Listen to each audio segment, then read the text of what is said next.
In this world, everyone has a tumor growing out of their head. And the moment emotions spiral out of control, that tumor explodes. To survive, Chang Yimou has spent his life suppressing every outburst, enduring the madness of those around him. But today, something changed because of her. For the first time, he witnessed a different outcome. Instead of dying, the headless President Zhang turned into a monster. And it was that woman who pointed it out. The one who's been calm and rational all along is actually the most infected of them all. It all began when Chang Yimou was 10. That was the first time he saw a tumor on his mother's head. He thought it was just a hallucination, a side effect of grief after losing his father. But then his mom started losing her temper more and more, and the tumor just kept growing, until one day it exploded. It wasn't until years later that Chang Yimou learned this was a disease, a condition known as emotion sickness. From that moment on, he never allowed himself to get angry again. But today, a single sentence from that woman shattered his control, because for the first time, he heard the true cause of his mother's death. It happened during a company party at Skybound Studios' art department. Director Zhang Yanfei blew up over a seeded watermelon and warm wine, cursing at his assistant. But the assistant, Wu Jingjing, snapped back. "Then don't eat it. You got so many problems, just go die." That outburst sparked a chain reaction. "Can you all shut up? It's a party, not a damn battleground." Trying to calm things down, Chang Yimou quickly stepped in. "Let's cool off. Director Zhang, I'll get you a new drink and watermelon." Jingjing, I apologize on his behalf. But without warning, Zhang smashed a wine bottle at his head. "The hell does this have to do with you?" The room fell into dead silence. You could hear a pin drop.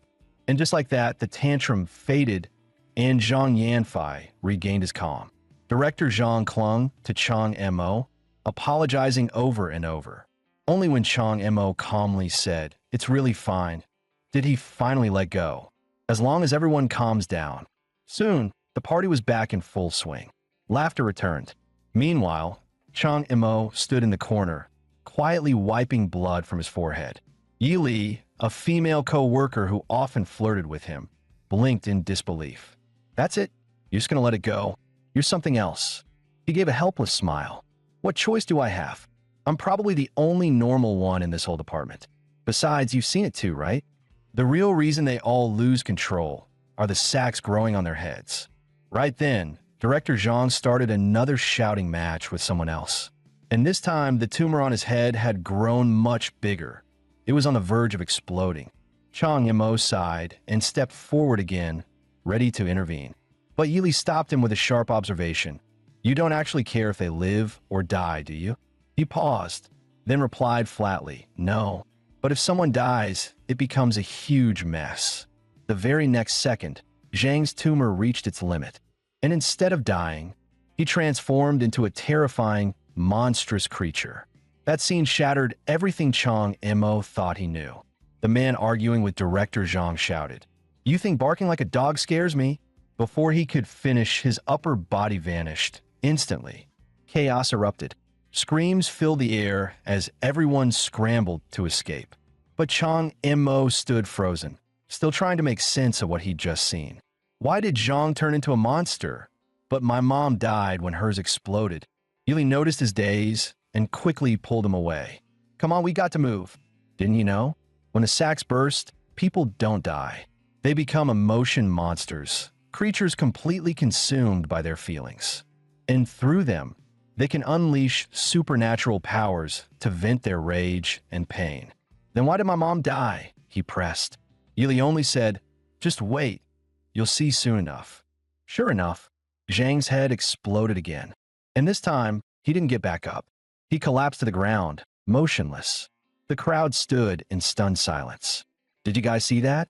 Director Zhang's head, it just exploded out of nowhere. Chang Yimou furrowed his brows. "Wait, they really didn't see it?" Yili nodded. "That's right. Normal people can't see any of it. Not Zhang's transformation into a monster. Not the creature that devoured his head. None of it. And that is how your mother truly died. Just like Zhang, she mutated into an emotion monster, only to be devoured by another.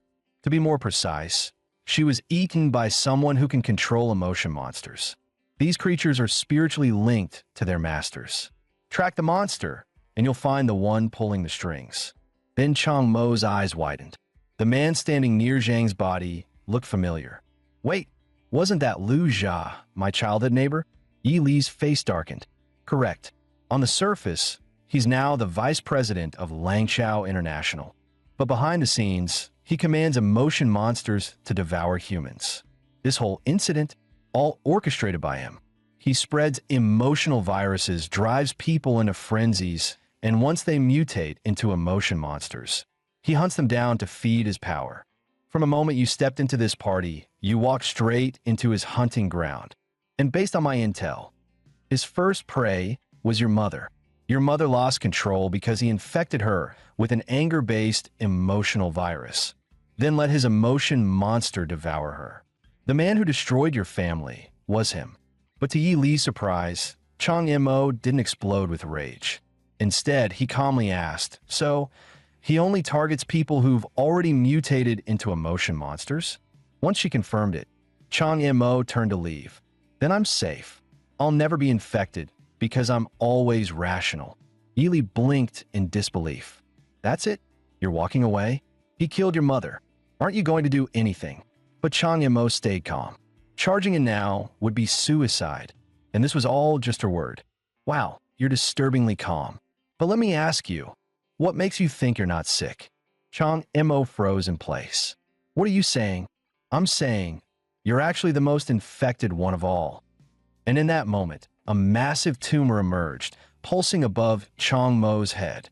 From the very beginning, Lu Jia's true target was you. The one he's most desperate to mutate, the one he wants to devour most, is you. Just then, Lu Jia casually walked up, patting Chang Mo on the shoulder. "Hey there, little Chang. Long time no see. Look at you all grown up." Chang Mo turned around calmly. "Sorry, you must have the wrong person." Lu Jia chuckled. "Haha, always the funny one. Come on, let's catch up a bit. I know this might sound rude, but could you do me a little favor?" "Would you mind getting angry?" he said before suddenly driving a hard kick into Chang Mo's gut, sending him flying several meters. The noise instantly drew the attention of nearby employees. "What the hell? Did he just hit Chang? I didn't catch it. What happened?" "Seriously? After what happened to Director Zhang, this guy starts more drama." Yi Li rushed over and helped him up. "Are you okay?" Lu Jia sneered. "Tisich, no reaction? You really don't give a damn about yourself? Huh? In that case..." With a snap of his fingers, sparks began to flicker on the body of a nearby colleague. And in the next moment, the entire person burst into flames. The sudden blaze sent the crowd into a panic. "What's going on? That side's on fire too. Could it be a gas leak?" Lu Jia smirked darkly. "I just burned your co-workers alive. Does that make you angry? Weren't they always nice to you? Didn't expect you to be just 18. So young, already working. Want me to set you up with someone? My sister's still in college. Or hey, if you don't mind, I could do. I'm only a year older. Haha, kidding. Or am I? Little Chang, let's grab lunch later, all right? Don't worry about the bill. I already paid. You're just starting out, after all." Even as they were being reduced to burnt husks, their final words were, "Chang Mo." One by one, they were all consumed by the flames, leaving nothing behind. But in Lu Jia's eyes, it was no different from squashing ants. "They're all ashes now, and you're still not reacting? You really are something. But don't bother lying to me. I can see it. Your rage sac is swelling. No rush. Take your time. After all, I haven't even told you yet. I'm the one who killed your mom. Let's see how long you can keep pretending." Deep down, Chang Mo always knew he wasn't as calm as he looked. Whether it was his emotionally unstable co-workers or those random strangers looking for trouble, he constantly felt the urge to lash out, to tear them apart. But he never acted on it, because he knew their outbursts weren't intentional. The guilt in their eyes, the regret after the rage, it always triggered memories from his past. The image of his mother, crying and apologizing after every episode, losing control, drowning in emotions. All it ever led to was regret. That's why he kept himself chained, repeating to himself, "Stay calm, stay rational." That's how it's always been, But now, what reason did he have to stay rational anymore? Why not give in, become a monster, tear Lu Jia to pieces, and finally avenge his mother and friends? It's not like he had anything left to lose. But then why? Why was he still holding back? Why hadn't he transformed, despite being consumed by rage? Yi Li's eyes widened in shock. You want to mutate? If you do, you'll be killed. And what? Not mutating means I'll survive. Chang Mo growled. Then I might as well lose it and go down swinging. Yi Li fell silent, her voice heavy with regret.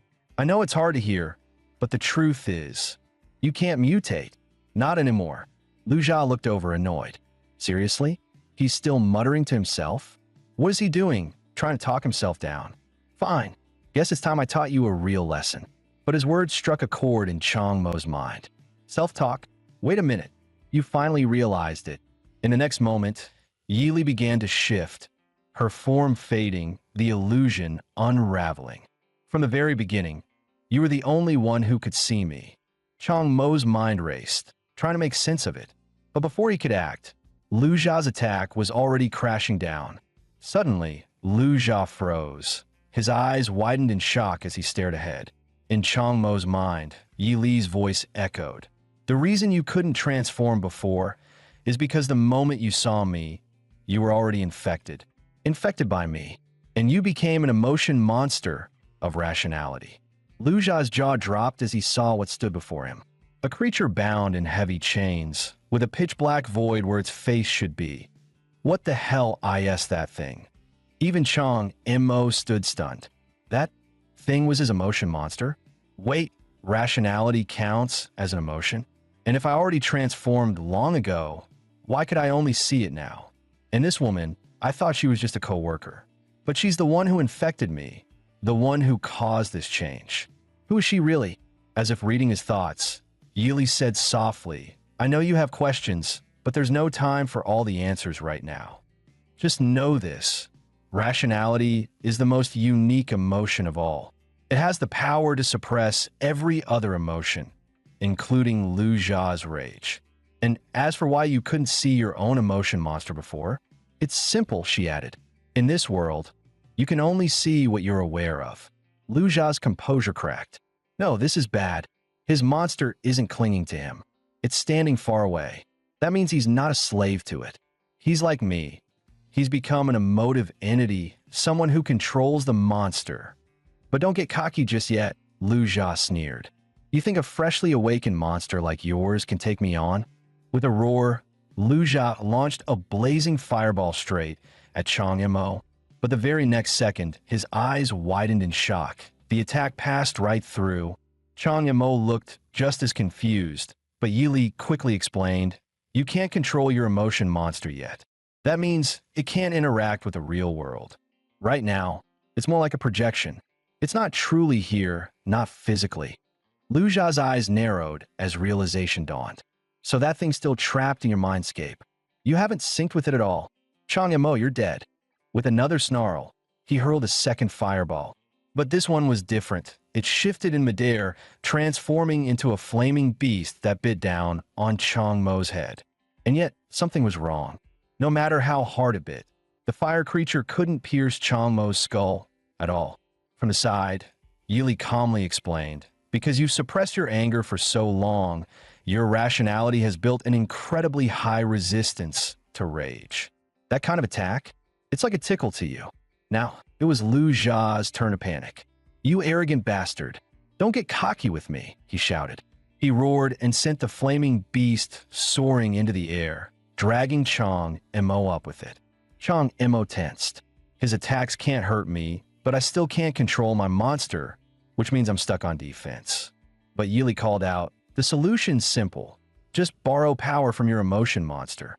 And in the next instant, under Lu Jia's stunned gaze, Chang Mo unleashed a blast of rationality, detonating the flaming creature into 1,000 sparks.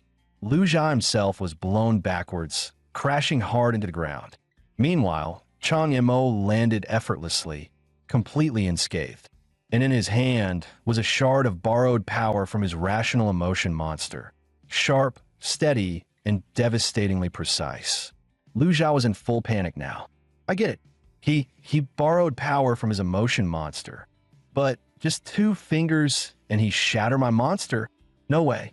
He's a newly awakened emotional entity. There's no way. I need to escape. If I can just get off this boat, run.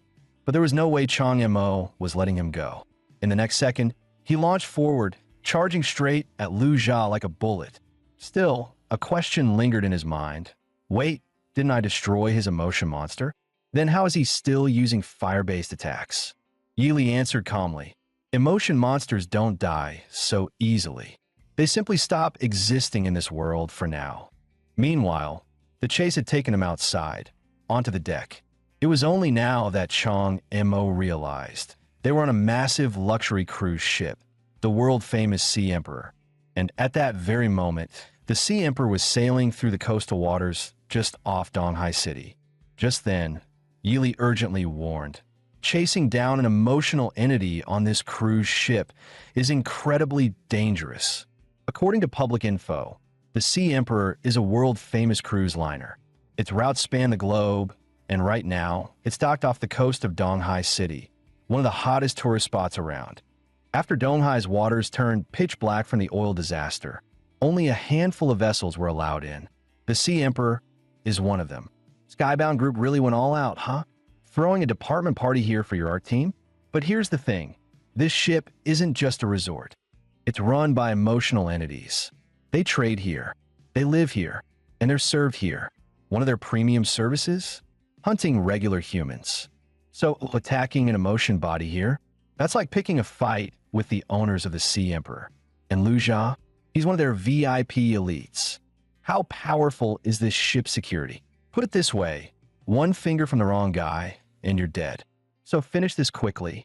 If you don't, you'll never get another chance. And you can't afford the backlash. Hearing that, Chang Mo's eyes sharpened. He surged forward like a bullet, blasting toward Lu Jia with everything he had.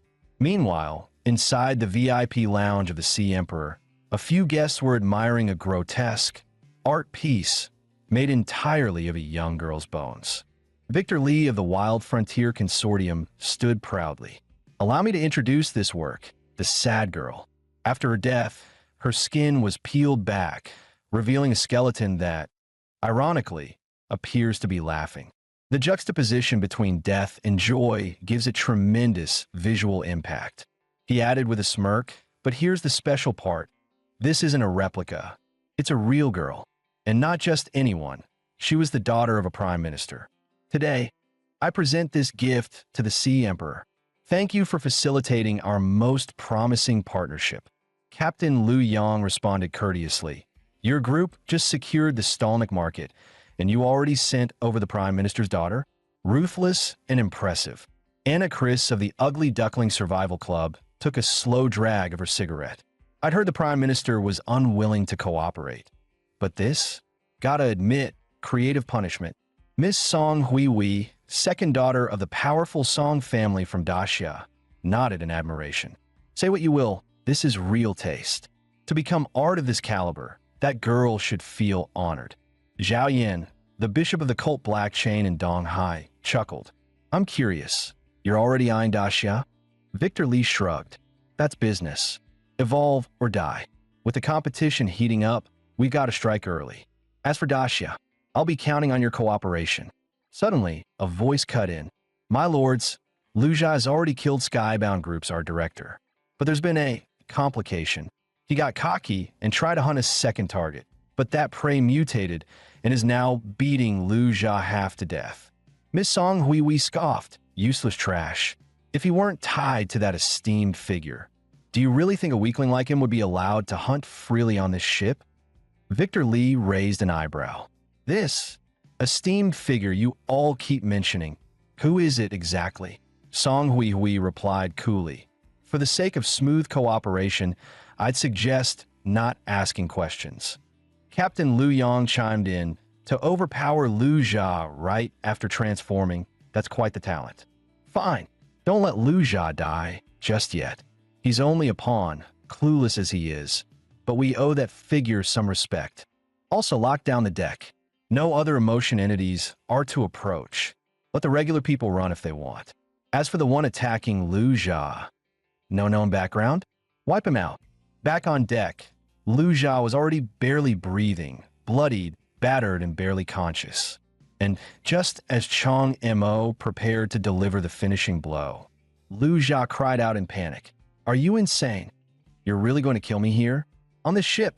Seeing that Chong Mo wasn't backing down, Lu Jia panicked. "Wait, I was wrong. I'm sorry. Spare me, and I'll do anything you want." But Chong Mo's steps didn't falter. His eyes cold as steel. Lu Jia screamed, "Your mother? I know who really killed your mother. If you kill me, you'll never find out the truth." He thought that would be enough to stop Chong Mo. He even felt a moment of relief. Until in the blink of an eye, Chong Mo's claw tore straight into his arm. After venting his fury, Chong Mo growled, "Wasn't it you who killed my mother?" No, it's not what you think," Lu Jia shouted. "Back when you lived in Old Street, there was an emotional entity living there. He spread emotion sickness in secret, then hunted the newly awakened emotion monsters. I was infected by him. That's how I became one of them. But he didn't kill me. He helped me stabilize and made me his servant. He forced me to infect others, push them into transformation, then killed them. He harvested their emotion energy to grow stronger himself." Chong Mo narrowed his eyes. "Then who is he? And where is he now?" Lu Jia suddenly broke in a crazed laughter. "Ha! He's someone untouchable now. If he finds out you killed me, you're dead too. He is." But right before the name escaped his lips, Lu Jia froze. His face twisted in pure terror. "No, I can't. If I say it, that man, he'll never let me live." Chong Mo had had enough. With a cold glare, he raised his claws, ready to finish Lu Jia once and for all. But just as the strike was about to land, a figure appeared out of thin air, a sharply dressed butler. His lips moved softly. "I command your heart to stop beating." In the very next moment, Chong Mo's heart seized, locked in place by an invisible force. His body stiffened, then dropped like a stone to the deck, lifeless. The butler calmly adjusted his gloves, then turned to Lu Jia and bowed slightly. "Apologies, sir. I arrived late." Realizing the butler was on his side, Lu Jia's confidence surged back instantly. He stomped on Chong Mo's head and sneered, "What's the matter, huh? Weren't you all high and mighty? Come on, kill me now." But just as the words left his mouth, Chong Mo twitched. In a flash, he shot upright, causing Lu Jia to yelp and scramble behind the butler in panic. The butler frowned, visibly confused. "Why are you still alive?" Chong Mo was just as confused. "What just happened to me?" Thanks to Yi Li's explanation, he finally understood. The butler had used the power of a pride-type emotion monster, issuing a direct command to his heart, "Stop beating." Chong Mo's eyes widened. "That's insane. Isn't that basically invincible?" Yi nodded. "His emotion monster is 2 major tiers above yours. You had no way to resist his command. If your emotional alignment weren't rationality, which naturally resists other emotions, you'd be dead by now. That man is an opponent you absolutely cannot defeat right now." Chong Mo frowned. "Then why can't I see his emotion monster?" Yi replied, "Same reason you couldn't see yours before. His monster is deep within the mind realm, the place where emotion monsters primarily reside. Your monster had lingered near the boundary between the mind realm and the real world, which is why Lu Jia could see it. But once an emotion monster sinks fully into the mind realm, it becomes nearly impossible to detect. At that moment, Lu Jia sneered and turned to the butler. "TCH, this guy's got some luck. Not dead yet. Even better. You know what to do." The butler nodded slightly and muttered under his breath, "I command you, kneel." In the next instant, Chong Mo's body buckled. He dropped to his knees without any control. He couldn't move. Not a finger. Not even blink in resistance. Yi explained quietly, "That's the nature of a pride-type emotion monster. The less harmful the command, the harder it is to resist. And with that level difference, you never stood a chance." Now, that pathetic excuse of a man, Lu Jia, strode up to Chong Mo, grinning. Without a word, he slapped Chong Mo hard across the face. Then he leaned in, mocking. What happened, huh? Weren't you tough? Out for revenge? You? Your mom was just a bottom feeder. We emotion types can do whatever we want to her. And since you seem so curious, allow me to repay your little outburst earlier by walking you through exactly what happened the day your mother transformed. I remember it perfectly. The day your mom transformed, she was unusually calm. She wasn't under emotional influence. She bought groceries, cooked dinner, wanted to apologize for losing her temper earlier. Tomato braised beef, right? Your favorite. Too bad the whole floor was soaked in blood. Even the ceiling had splatter. The stew burned to a crisp. She became a target because that lord, casually joked, why not make the next prey that single mom next door?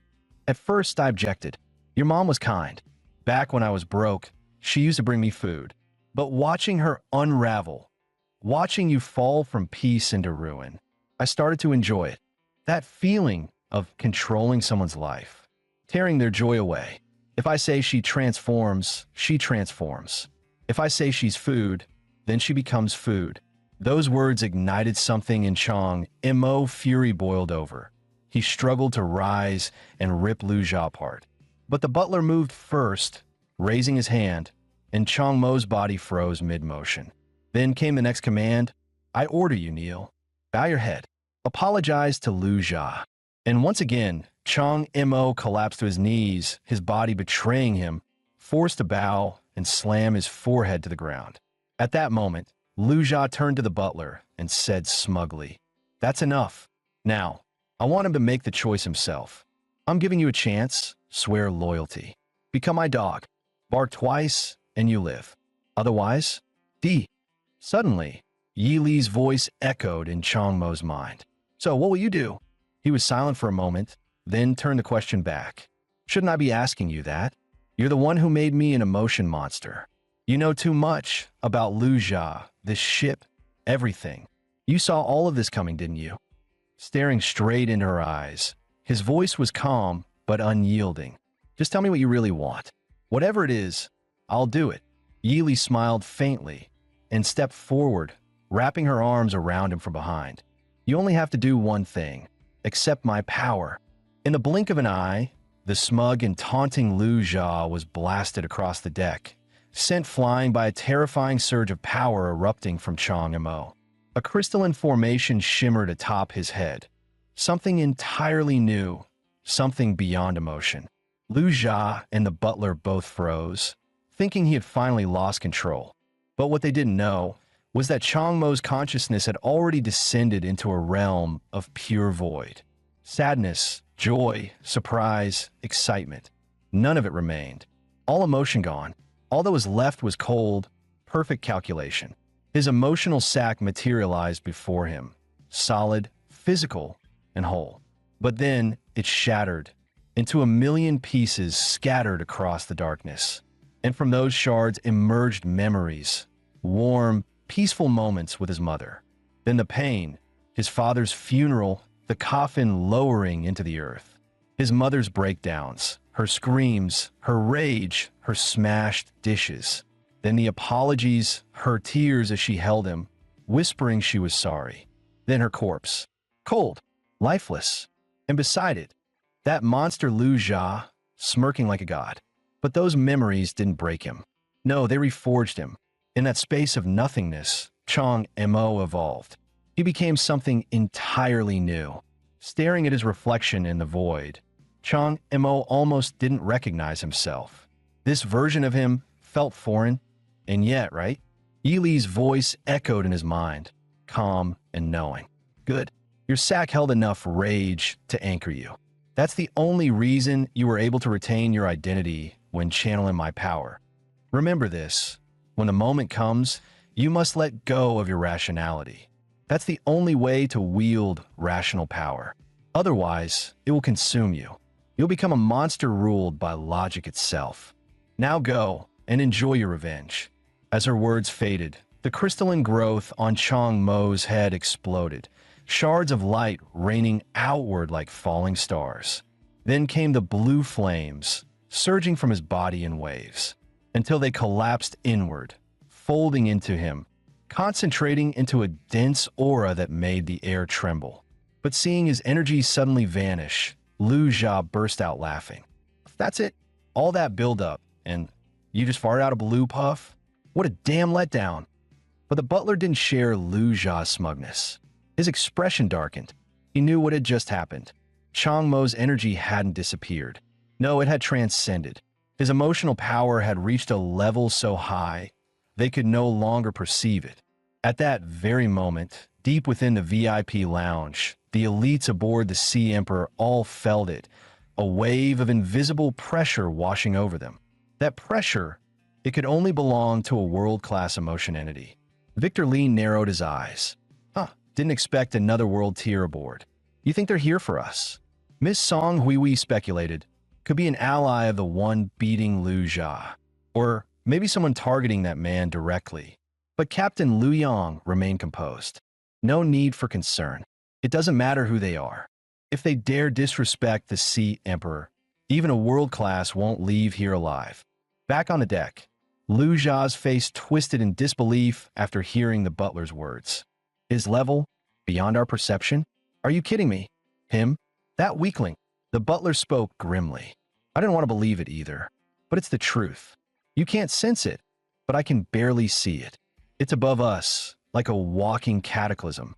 That kind of presence, it's the same as the top-tier elites.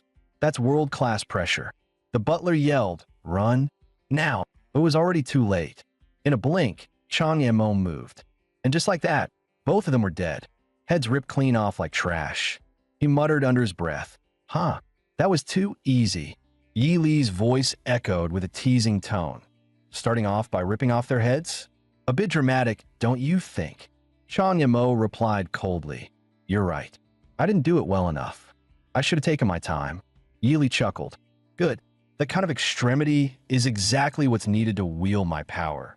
But don't get comfortable just yet. The real show has only just begun. As she spoke, glowing blue emotional currents began to weave beneath Chang Mo's feet, sprawling outward like a ritual circle. He looked up, and there was a throne. Seated atop it, an emotion monster radiating dominance. Its form exuded a pressure that distorted reality. This wasn't just power, it was sovereignty. Chang Yemo stared at the massive being before him, his voice low and wary. What is that? Yi Li responded coolly. Ever wonder why this ship hasn't taken a scratch during your entire battle with Lu Jia? It's because this ship is an emotion entity. What you're seeing now, that's its true form. In a world of emotional energy, how much you can perceive depends entirely on your power. Right now, you're only seeing this because you're using my strength to barely pierce the veil. This is the real power behind the Sea Emperor. That throne-bound beast is the captain's personal emotion monster. At that moment, the captain stepped forward, radiating arrogance. So you're the so-called world tier brat who refuses to die. Let's change that. Then, in eerie unison with the emotion monster, he began to chant. Across the cosmos, between heaven and earth, all transgressions shall be punished. Let all things bow, let all obey. Any act of defiance shall be paid in blood. Chang Mo's eyes widened. He's using incantation to amplify his command power. The moment the incantation ended, the captain gave his command. By my decree, condense the space around the intruder. Instantly, a massive sphere of golden energy slammed shut around Chang Mo and his emotion monster, sealing them inside like a divine prison. But it wasn't over. The captain continued chanting, by the golden blade, let judgment be cast. By my decree, within this field, all emotional energy shall be halved. A swarm of golden energy blades rained down, stabbing toward Chang Mo and his rationality-based emotion monster like a divine execution. With a sneer, the captain finally spoke, pathetic. The elites in the VIP lounge nodded in agreement. That was fast. This world tears still green. Strange monster, though. Never seen that type of emotion before. Must be one of those obscure alignments. But with his power halved, even another world tier couldn't recover from this. It's only a matter of time now before the captain orders his capture. But just as those words left their mouths, a sharp crack echoed through the air. The golden prison around Chong Mo began to fracture. The room fell silent. Eyes widened in disbelief. Even the ship's captain, stoic and arrogant, visibly flinched, his pupils narrowing in shock. In the very next second, Chong Mo's emotion monster tore through the golden prison like it was paper. With a sharp swing of his hand, a torrent of emotional energy erupted from his rational form, crashing down like a waterfall. In an instant, the Sea Emperor vessel was swallowed whole by the blast. The captain stood frozen, eyes wide, completely stunned. Now, only Chong Mo's emotion monster hovered above the waves, riding the violent aftershock. As the energy began to fade, the captain looked down and his jaw clenched. Half of his prized golden energy construct had vanished. He glared at the power rising off Chong Mo like a storm, fear finally creeping into his eyes. What the hell is this monster? He broke free under a sealed command? Did he come here for me? Or for the organization backing me? The thought barely lasted a moment, before fury replaced fear. Doesn't matter why he came. Anyone who dares challenge my authority dies. The captain roared, "Guards!" In an instant, the emotion monster behind him split into countless soldier forms, charging at Chong Mo like a swarm of ants. They surrounded his rational form from all directions. But no matter how many came, Chong Mo's emotion monster cut them down one by one, each slash an instant kill. The captain, panicking, shouted again, "Stop him!"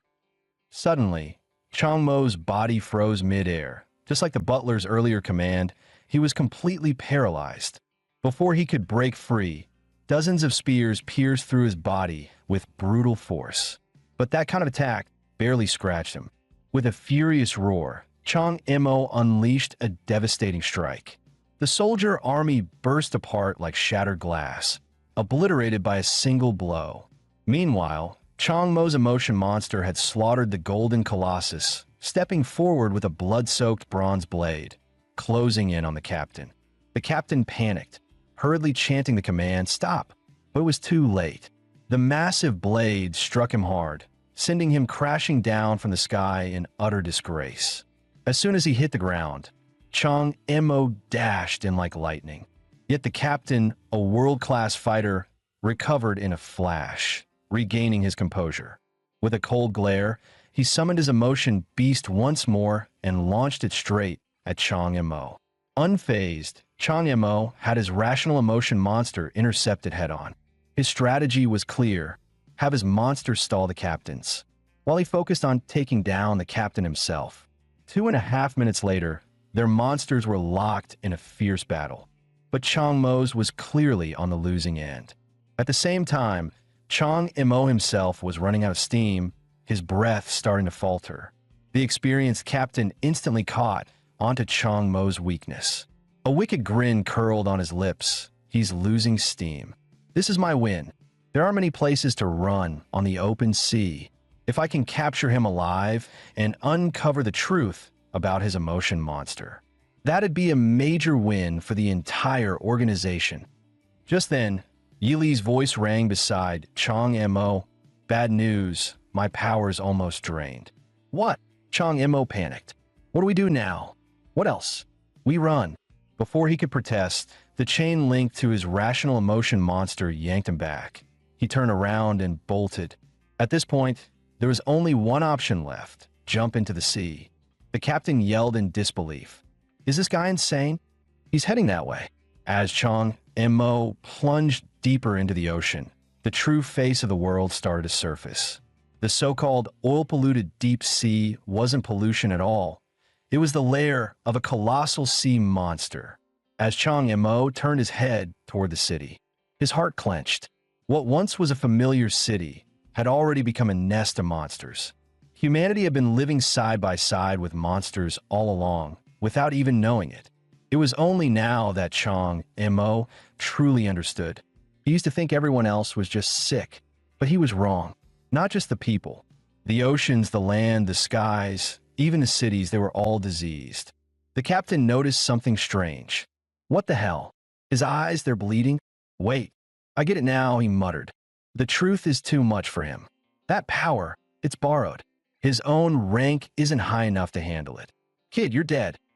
Just then, Yili embraced Chang Mo and whispered, "Close your eyes. You may be seeing glimpses of the truth through my authority, but your current self can't bear it. So now, let me take over your body." As her voice fell, their bodies began to merge. And once again, Chang Mo transformed into a towering, emotional beast. The captain stood frozen, stunned by what he was seeing. Chang Mo now commanded an enormous creature, charging straight at him. The Black Sea. He can control the Black Sea? That's impossible, the captain stammered in disbelief. But before he could react, boom, a monstrous form born from the Black Sea crashed down, slamming into the captain's emotional creature with earth-shattering force. In the blink of an eye, Chang Mo had safely drifted ashore. "Are you okay?" Yili asked softly. "Yeah," he replied, nodding. Just then, a strange phenomenon occurred. A pair of glasses materialized out of thin air and settled onto his face. Chang Mo was stunned. "What the hell? Why did these suddenly appear?" Yili explained calmly. "It's your subconscious at work. The glasses represent your rationality. Once your emotions settle, that rational part of you takes control again. That's when the glasses return." Taking a deep breath, Chang Mo asked, Donghai City and that thing in the sky. What the hell is happening to this world?" "The world has already changed beyond recognition," Yili said with a somber look. "You were just too low-level to realize it. The news claimed Donghai was polluted by oil. In reality, the contamination came from emotional entities. Years ago, a catastrophic battle broke out. A world-level depression entity went berserk. Her body turned into thick, black liquid, swallowing fleets of aircraft carriers and warships. That face you saw was her true form. As for Donghai City, these days, entire regions are ruled by emotional monsters. It's not unusual. That ship you were on, and even your own emotional creature, it's all the same. As for that thing in the sky, if I'm right, that's..." But strangely, Chang Mo didn't catch the rest. "What? What are you saying?" Yili looked puzzled. "You can't hear it? That proves it. Whatever that thing is, your current soul just isn't built to comprehend it. If you try to force it, your mind will break." Chang Mo muttered to himself. "So, this is the truth behind emotional illness? That so-called sickness is just the tip of the iceberg." Yili's voice grew soft. "I saved you, yes, but I also showed you the truth of this world. For a tiny ant like you, dying in ignorance might have been kinder. Because from now on, peace is no longer an option. Battle and chaos will follow you everywhere." She hesitated, then asked quietly, "I'm the one who pulled you into this storm. Do you resent me for it?" Chang Mo gave a faint smile. "No, actually I'm grateful. I know you've got your own agenda, but I've never felt this alive before. It's like I've been reborn. So tell me, who are you really? And what exactly do you want from me?" "I'm just a wandering soul," she said softly. "For years, I've drifted through this city. No one could see me. No one ever spoke to me. As my rationality faded, so did my strength and my memories. I can't even remember who I really was. Only my name remained. I was like a dying flame without fuel, destined to vanish. Until I met you. That day, you bumped into me on the street and said, 'Excuse me, I'm going to be late.' You're the only one who's ever spoken to me. The only one who could touch me. The only one capable of carrying my rational essence. If I was the dying flame, then you were the furnace that kept me burning. With you, I could hold on to myself. I could exist. That's why I got close to you. Why I pretended to be your colleague. Why I helped you investigate your mother's death. Why I fought with everything I had to protect you on the Sea Emperor. I will help you get everything you desire. Wealth, power, status, whatever you want. I'll make it happen. But in return, you must become stronger. Strong enough to face the truth in the sky. Strong enough to uncover what lies beyond. Because the most important part of me is up there. Let's start over. My name is Yili, and today marks my rebirth too. Chang Mo, this is our rebirth. The scene shifts. Two figures stand on a sleek kayak, gazing out over the remains of the Sea Emperor drifting on the distant ocean. The woman asked, "Did you figure out who that guy was?" The man nodded. Surprisingly easy. Name, Chang Mo, 18 years old. Works in the art department at Tianji Group in Donghai City. His mother died when he was 10, likely killed by Lu Jia. According to his company's annual medical records, he was just an ordinary person this March. The woman, revealed to be the second miss of the Song family, narrowed her eyes. Impossible. If he fought the Sea Emperor, he's at least world-class. No one gets that strong in just a few months. His power was probably borrowed. During the fight with the captain, his eyes started bleeding, probably after glimpsing that thing in the sky. If the power was truly his, he wouldn't have reacted like that. Interesting. To borrow power that can even control the Black Sea? Who's backing him? Didn't the captain ask us to look into this guy too? In that case, let's stall the report. Time to go. I'm not world-class yet, and staying up late is terrible for my skin.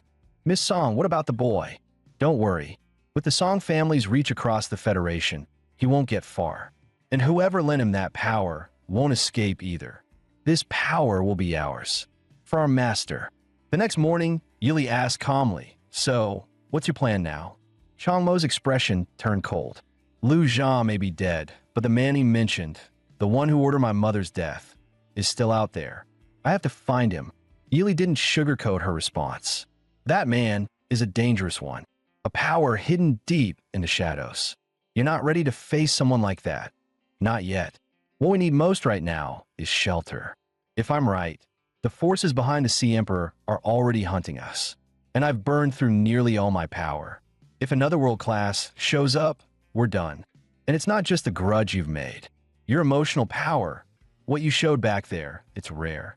Dangerous. Enough to drive entire factions insane. Just then, Chang Mo suddenly shouted, startling Yili. "What is it? Crap. I was supposed to go to work today. I totally forgot." He slapped his forehead. "And my entire project team's dead. Guess there's no project left anyway. Still, it would have been nice to keep getting paid without working. But now I've missed my shift. I'm basically AWOL. Probably getting fired, there goes my salary. How am I supposed to survive now?" Yili was left speechless by Chang Mo's sudden panic over getting fired. It was only now that he truly felt it. His old life was gone. There was no going back. "Come on," Yili said. "We're almost there. The place I mentioned. It's just ahead." Soon, the two arrived at their so-called sanctuary. But as Chang Mo stepped inside and saw the drooling, vacant-eyed people wandering around. "This is your idea of a safe haven?" he asked, dumbfounded. "Exactly," Yili replied calmly. They had arrived at Donghai City's second psychiatric hospital. "Don't underestimate this place," she explained. "It might be remote, but this is an official government facility, specifically for treating emotional disorders. And remember, Donghai is under Daxia's jurisdiction. The Daxia government is the strongest force here. People like you, who can control emotional monsters, might get recruited by the government itself. Besides, there's something special about this place. Too bad you can't see it yet." Chang Mo raised an eyebrow. "Something special? Remember the giant emotional monsters you saw when you borrowed my power? One of them is stationed here. It guards this place." After that, Chang Mo went to the front desk, paid the fee, and had his blood drawn. The nurse handed him a clipboard and said, "Please wait a moment. Your results will be out shortly." As Chang Mo waited in the hospital lobby, his eyes scanned the surroundings. No wonder this place specializes in treating emotional disorders. None of the nurses have emotion sacks on their heads. Even most of the patients don't. That's rare. Then his gaze shifted to the man sitting next to him. "Except this guy. But the sack on his head looks different from the ones I've seen before." Sensing his confusion, Yili leaned in and said calmly, "You've gone through a real transformation. The more you understand yourself, the stronger you become, and the more emotional forms you'll be able to perceive. You used to only see anger sacks. Now you're beginning to perceive other types too." She pointed at the man beside them. "That one's from the joy virus. It causes the infected to smile uncontrollably. No matter what happens, they just feel happy." Chang Mo nodded slowly, piecing things together. Things were finally starting to make a bit more sense. Just then, a girl's voice came from behind Chong Mo. Hi, are you here for checkup too? Chong Mo nodded. Yeah, why? The girl waved her hand. No reason, you just seem pretty normal. Chong Mo chuckled. Aren't you pretty normal yourself? She rolled her eyes. Of course I am. My parents were the ones who forced me to come. With all these emotional illness outbreaks lately, they freaked out and made me come for a checkup. They even threatened to throw away my entire collection if I didn't. You know, I looked up this Donghai City second psychiatric hospital online. Everyone calls it Hospital Number 2. It's specifically for really serious mental patients. I heard it's divided into Area A and Area B. The ones in Area A, already totally unstable. And Area B, way scarier. Total maniacs in there.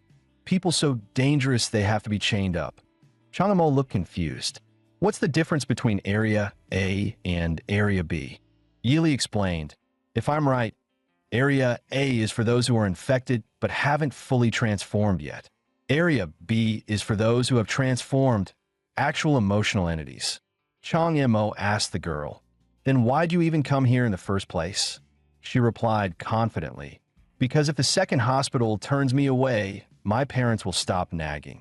The first hospital might still take me, but the second? They deal with potential killers. There's no way they'd admit someone as normal as me. Soon, the test results were out. A nurse shouted while checking the names. Zhang Quan, Li Gooden, your results are ready. You're advised to transfer to Donghai City First Psychiatric Hospital. Wang Bin, your prescription is ready. Don't forget to take your meds on time. The girl kept chatting with Chong Mo. See, even those other patients who seem totally fine, this hospital won't admit them. We're way too normal. They'll probably just send us home. Just then, the nurse called out, Chong Mo, Zhang Jieqi, come with me to complete your admission paperwork. Hearing their names, both Chong Mo and the girl froze. Zhang Jieqi yelled, wait, what? Why are we being admitted? On the way to the front desk, the young nurse Zhou Yang smiled and said, it's been ages since we had patients voluntarily come to the second hospital. You two are sharp. Choosing this place was a brilliant decision. The environment here is even better than a 5-star hotel. Super comfy. All meals are prepared by gourmet chefs. You might not want to leave once you settle in. So don't worry. Just relax and enjoy your recovery. Zhang Jieqi still couldn't believe it. No way. This is the second psychiatric hospital. I'm actually being admitted? Am I really that abnormal? The nurse tried to comfort her. Honestly, these days, who doesn't have a little mental strain? Early intervention just keeps things from getting worse.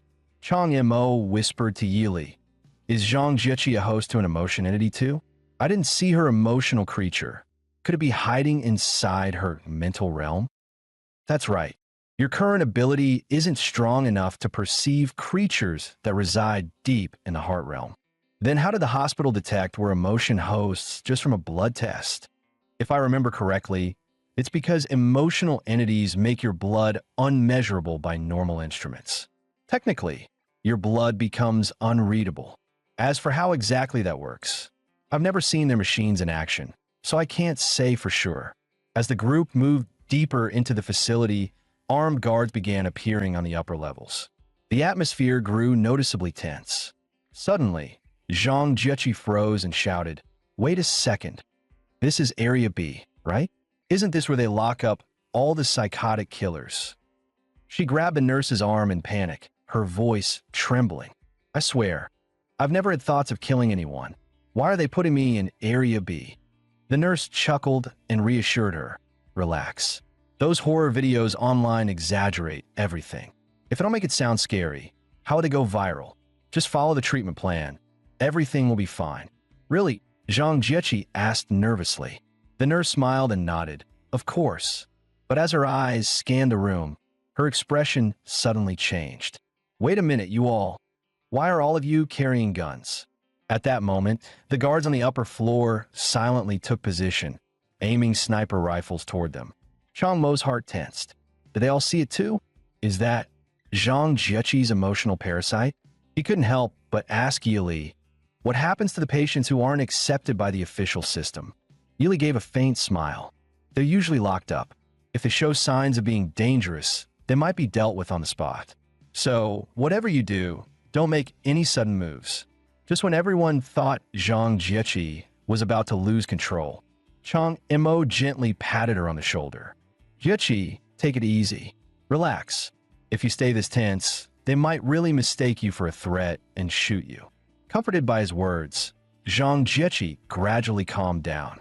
At the same time, the emotional parasites surrounding her began to fade away. She glanced back at Chang Mo and murmured, "Yeah, you're probably right." Then she turned to the nurse and said, "Sorry, I overreacted just now." The nurse finally let out a quiet sigh of relief. Her parasite has retreated into her mindscape. She was right at the edge of losing control and somehow pulled herself back. Yili looked at Chang Mo with a trace of surprise. "I didn't expect that. She's a total stranger, yet you still cared enough to stabilize her with your rational power." Chang Mo replied calmly, "I just wanted to look a bit compassionate. If I stood there coldly while she was about to get shot, wouldn't that make me seem heartless? No way the authorities would recruit an emotionless parasite like that." But in the very next moment, just as everyone let their guard down, the nurse suddenly spoke in her radio. "Fire!" Bang! A single shot echoed. Zhang Jieqi collapsed instantly. Chang Mo's expression didn't even flicker. It was as if none of it had anything to do with him. Yili leaned closer and whispered, "Hey, show some reaction. You're looking a bit too dead inside." Chang Mo frowned slightly. Zoned out again. Another one down. How many is that now? It's starting to feel normal. But he quickly noticed something was off. There was no blood on the ground. It seemed Zhang Jieqi wasn't dead after all. That was a tranquilizer round. He sighed in relief. "Tranquilizer?" Yili chuckled. "Nice acting. Just a little slow." "Sorry," Chang Mo replied flatly. "I'll do better next time." On the other side, the nurse instructed 2 staff members, "Take her away. Unidentified emotional entity, unstable state. Treat as high-risk containment." "Thanks for the help." Chang Mo frowned. "High risk? What does that mean for her?" The nurse smiled sweetly. "Just means we need to watch her a bit more closely. You weren't scared just now, were you? You seemed awfully calm. How about I run a quick assessment for you two? Just a few questions." "Assessment?" Chang Mo raised an eyebrow.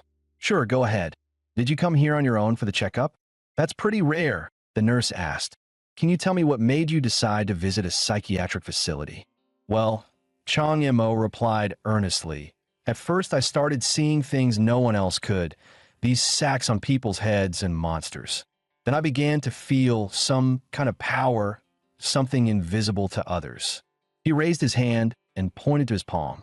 "I think it might be a hallucination, so I came to get it checked.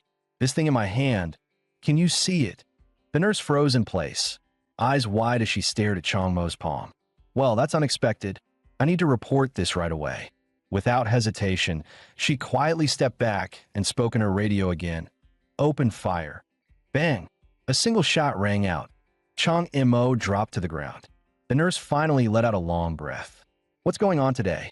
2 unknown types of emotional entities in one day. Scared me to death." "Nice shot. Oldly right on target." Someone nearby chuckled. "Good work, everyone. But hey, why'd we shoot the last guy too? He looked pretty normal." The nurse shook her head. "Those are the scariest ones. I reviewed the hospital surveillance footage earlier. He hit it well, but his subtle body language gave him away." "What kind of body language?" "He was talking to someone invisible. That's classic dissociative identity disorder. The personality he shows now seems mild, but the other one might be extremely dangerous. And his emotional powers, they're unlike anything we've seen. What's worse, when he used those powers, no emotional entity appeared. That means he's already learned to control it. A dissociative patient with full command of an unknown emotional force? Way more dangerous than that girl. We had to take him down immediately." The nurse let out a breath. "All right, call someone to take him away." But before she could finish, Chang Mo suddenly sprang up from the ground. The nurse gasped in shock. What? How are you still conscious?" The intercom blared. "Target is active again. Target is active. Level 1 alert. Level 1 alert." In an instant, countless armed guards swarmed the area, surrounding them. Yeli sighed. "I was just about to tell you not to get up so soon." Chang Mo's eyes narrowed as he made a firm decision. Well then, he raised both hands and shouted, "Don't shoot. I surrender. I surrender." His calm and straightforward surrender stunned the heavily armed guards on edge. The nurse finally relaxed. Phew, that should settle it for now. Soon, Chang Mo's hands were tightly bound by a special chain. The nurse explained cheerfully, "Yes, you've awakened some unique powers. But this chain suppresses all emotional abilities. You're no different from an ordinary person now, though I admit it's a bit unfair to you." Chang Mo glanced down at the chain, frowning in thought. So this is the chain that can suppress all emotional powers. But oddly enough, he could feel a strange energy surging from the chain and pouring into his body. Yeli noticed and raised her brows. "Wait, are you absorbing the chain's energy?" "That metal was once infected by the emotion of rationality," she said. "That's why the chain can suppress other emotion-based powers. But for someone like you, someone tied to emotional entities, this isn't a shackle. It's a full-course energy boost." Meanwhile, at the Donghai City Bureau of Emotional Management, Director Chu Weiming was on the phone, reporting, "Miss Song, I found the person you asked about. He's been admitted to the second mental hospital as a patient. Since he's in the second hospital, he's under your jurisdiction now. Don't worry, Miss Song. I'll personally see to it that we bring him out." A sly smile crept into her voice. "Well done, Chang Mo, not bad looking either. Before we extract that power of yours, we'll have plenty of time to enjoy ourselves. I can't wait to see that delicate face of yours twist in agony and despair." Zhang Jiechi was diagnosed with a strange illness. She could see handsome men showering from miles away. If she went too long without seeing one, eyeballs would start growing from her head. Nurse Xiao Lin grew anxious. "Sister Zhou, she's losing control. We need to medicate her now." The head nurse, Zhou, held her back. "Hold on. Let's see if she can suppress it with willpower." Zhang Jiechi screamed, "I can't control it. Is it so wrong to really want to look at hot guys?" Zhou's face hardened. "No choice. Administer the injection." In a panic, Xiao Lin fumbled and dropped the syringe to the floor with a loud clack. "What are you doing? You dropped it at the worst possible time." Just then, a hand reached out toward Zhang Jiechi. "Calm down. If you lose control and become a monster, you'll never see anything again." It was the doctor who had just arrived. The head nurse quickly warned, "Dr. Liu, we're being too reckless. Don't provoke her further." Just then, the emotional cysts on Zhang Jiechi's head began to tremble, and moments later, they disappeared completely. Dr. Liu praised her. "Good job, Jiechi. I knew you could do it. All right, here's the preliminary diagnosis. Patient name, Zhang Jiechi. Exhibits obsessive fixation on handsome men. First symptom occurred 1 month ago after encountering a good-looking stranger. Upon returning home, she began to see him showering. Emotion-based ability suspected to be some form of clairvoyance. Tentatively classified as type 7 unknown emotional entity. Threat level low." Upon hearing this, Chang Mo muttered, "So, your parents sent you here because you could see hot guys showering?" Zhang Jiechi scratched her head and grinned sheepishly. "Hee, kind of embarrassing." Dr. Liu then turned to Chang Mo. Patient name, Chang Mo, emotionally stable. Claims to see and manipulate things invisible to others. Initially suspected of schizophrenia. However, the patient insists he's just fond of talking to himself. Observed emotional ability includes crystallization through the hands and emission of blue flames. Tentatively classified as type 7 unknown emotional entity. Threat level moderate. Dr. Liu smiled. "No need to worry. You're emotionally stable, and that's a good sign. Once we fully understand your abilities, you'll be discharged. But until then, the suppression chains stay on. Thank you for your cooperation." Dr. Liu walked over to the next patient. "And now you, Sai. You're always the most troublesome. Patient name, Chunju. No abnormal behavior. No notable responses. Apart from irregular blood test results, everything about him seems totally normal. Well, almost. I mean, normal people aren't this vacant. tentatively classified as type 6 unknown emotional entity. Threat level low. Still gives me a headache. Chang Mo glanced at the boy named Chinju, silently wondering, is he a cognitively impaired emotional entity? Or wait, does stupidity count as an emotion now? At that moment, Zhang Jiechi suddenly burst out excitedly. Yes, I'm not mentally ill. I'm a superpowered psychic, and my power is literally seeing hot guys shower. Is this heaven? Dr. Liu quickly reminded her, don't get too cocky, Jiechi. Technically, all emotional entities are considered mentally ill. The only difference is whether they can control it or not. According to Article 4 of the Emotional Entity Confidential Management Law, the Daxia government has established the Emotional Entity Administration Bureau. Our hospital is one of its subordinate branches, responsible for treatment and containment to ensure you don't endanger society. Hearing this, Chang Mo raised a question. Wait, emotional entities are under national management. Dr. Liu responded sternly. Of course you're subject to regulation. If you're released and commit a crime, violating Daxia's laws, the Donghai Emotional Entity Bureau will come for you. And trust me, they're not as gentle as we are. If you even survive, consider yourself lucky. I won't be able to protect you then. Understood. All right then. If you're curious about the Emotional Entity Management Law, ask the nurse for a copy. Just then, a nurse shouted anxiously, Dr. Liu, something's wrong. Please come quickly. What happened? Don't panic. I'm on my way. Once the medical staff left, Chang Mo picked up the Emotional Entity Management Law and began reading through it. Article 7, Emotional Entity Confidential Management Law. The Emotional Entity Bureau has full authority over all emotional entities. It oversees dedicated treatment facilities, armed enforcement, and judicial branches. All emotional entities must abide by national laws. Violators will be arrested, tried, and sentenced accordingly. After reading it, Chang Mo frowned, puzzled. If emotional entities truly can't break Daxia's laws, then how did Liu Jia roam free all this time? Yeli said, of course, everything appears fair and just on the surface.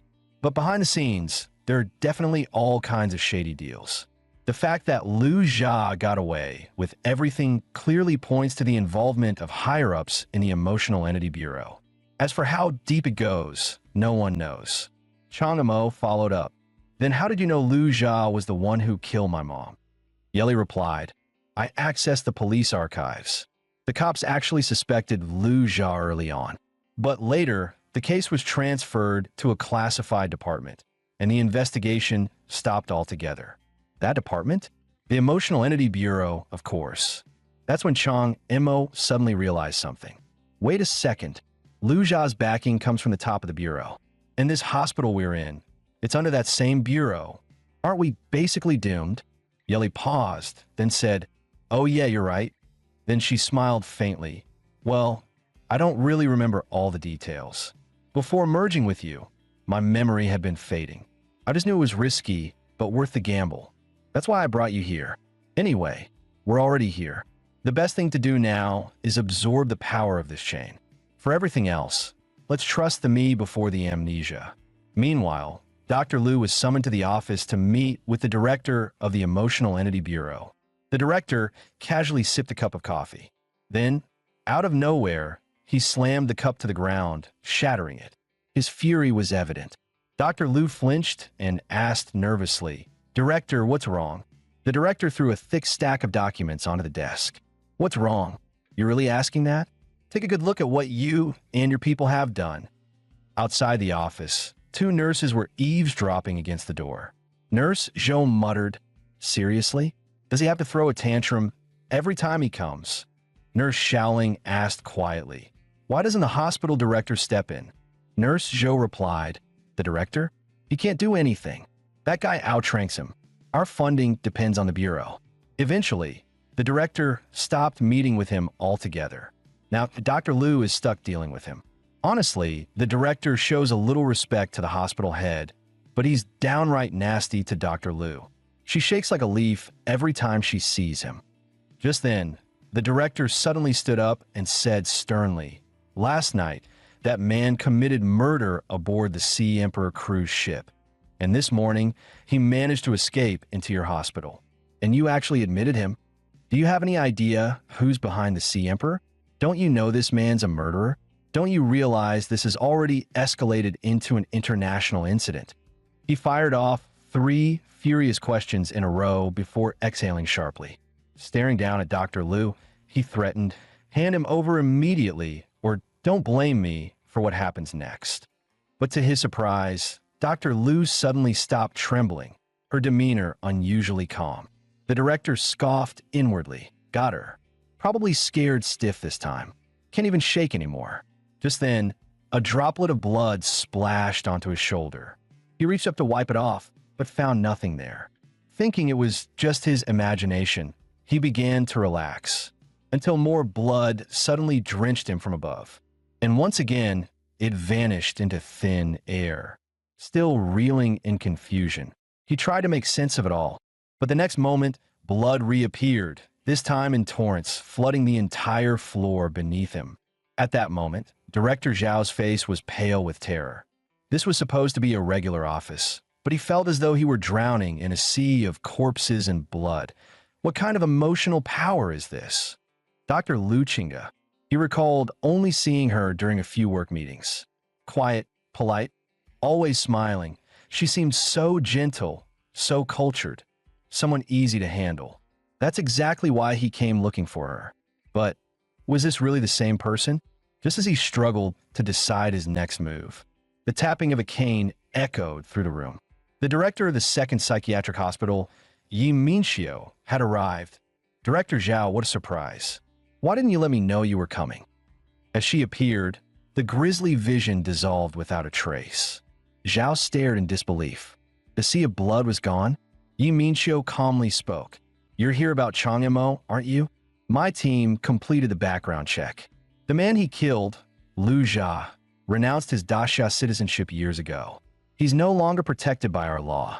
And since the incident happened in international waters aboard the Sea Emperor, Chang Yimou neither harmed any citizens nor damaged national assets. Therefore, he hasn't violated the Emotional Entity Confidential Management Act." Director Zhao stammered. "Why, yes, but there's a lot of pressure from the Sea Emperor's side. You know who's behind them. The higher-ups demanded I give them an answer today." The dean tapped her cane heavily on the floor. Her expression turned cold. "You're talking about the Song family, aren't you? Spineless cowards. Since when do we let foreign-backed vessels dictate our internal affairs?" She turned sharply to Zhao. "And you? Wasn't Liu Jia a prime suspect back then? How did he manage to renounce his citizenship so easily and still strut around Donghai for years? Are you blind? Do I need to report that to your superiors too?"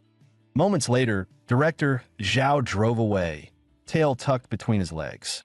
Watching his car disappear, the dean snorted, "Humph, trying to throw weight around with me? Dream on." Dr. Liu clung to the dean's arm with a smile. "Dean, you were amazing just now." Whack! The dean's cane landed squarely on her head. "Control your emotions. Do you want to lose control again?" Dr. Liu pouted. "I've been holding it in for years. Can't I breathe a little? Besides, I've been feeling more stable lately." The dean scolded. "You're at your most dangerous stage right now.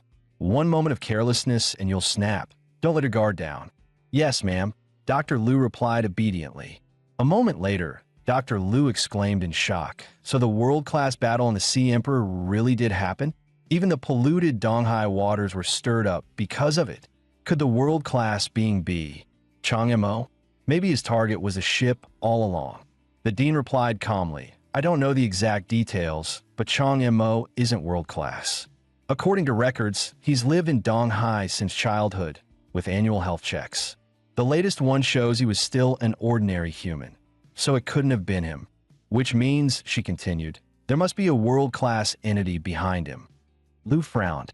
"If that's the case, what's their goal? Did they clash with the Sea Emperor just to save him? And if he has someone like that backing him, why bother coming to our hospital?" Her eyes suddenly glowed red. "Don't tell me that world-class being's next target is us." Whack! The dean smacked her with her cane again. "Stop overthinking." She turned her gaze to a plant in the corner. "And this, I told you to take care of it. Look at it. You shoved it in a corner like I wouldn't notice." Liu protested. can we please stay on topic? This is serious. The dean finally sighed and returned to the matter. Don't worry. If that world class was within the hospital grounds, I'd have sensed it. But Chong Mo, Dr. Liu cut in coldly, I still say he's up to no good. We should have handed him over earlier. The dean gently held a potted plant and said, emotionals are like plants. Some can grow strong on their own, others need support, or they won't be able to stand at all. That boy is truly pitiful. Lost both parents early, forced to work young. Just as his life was beginning to show promise, he got dragged into a conflict with emotionals. That Liu Jia, by the way, was the prime suspect in his mother's murder. You think that's just a coincidence? Of course not. Hidden organizations and cults are known to select ideal candidates, especially those like Chong Mo who harbor deep hatred. They lure them with promises of revenge and use that to buy their loyalty.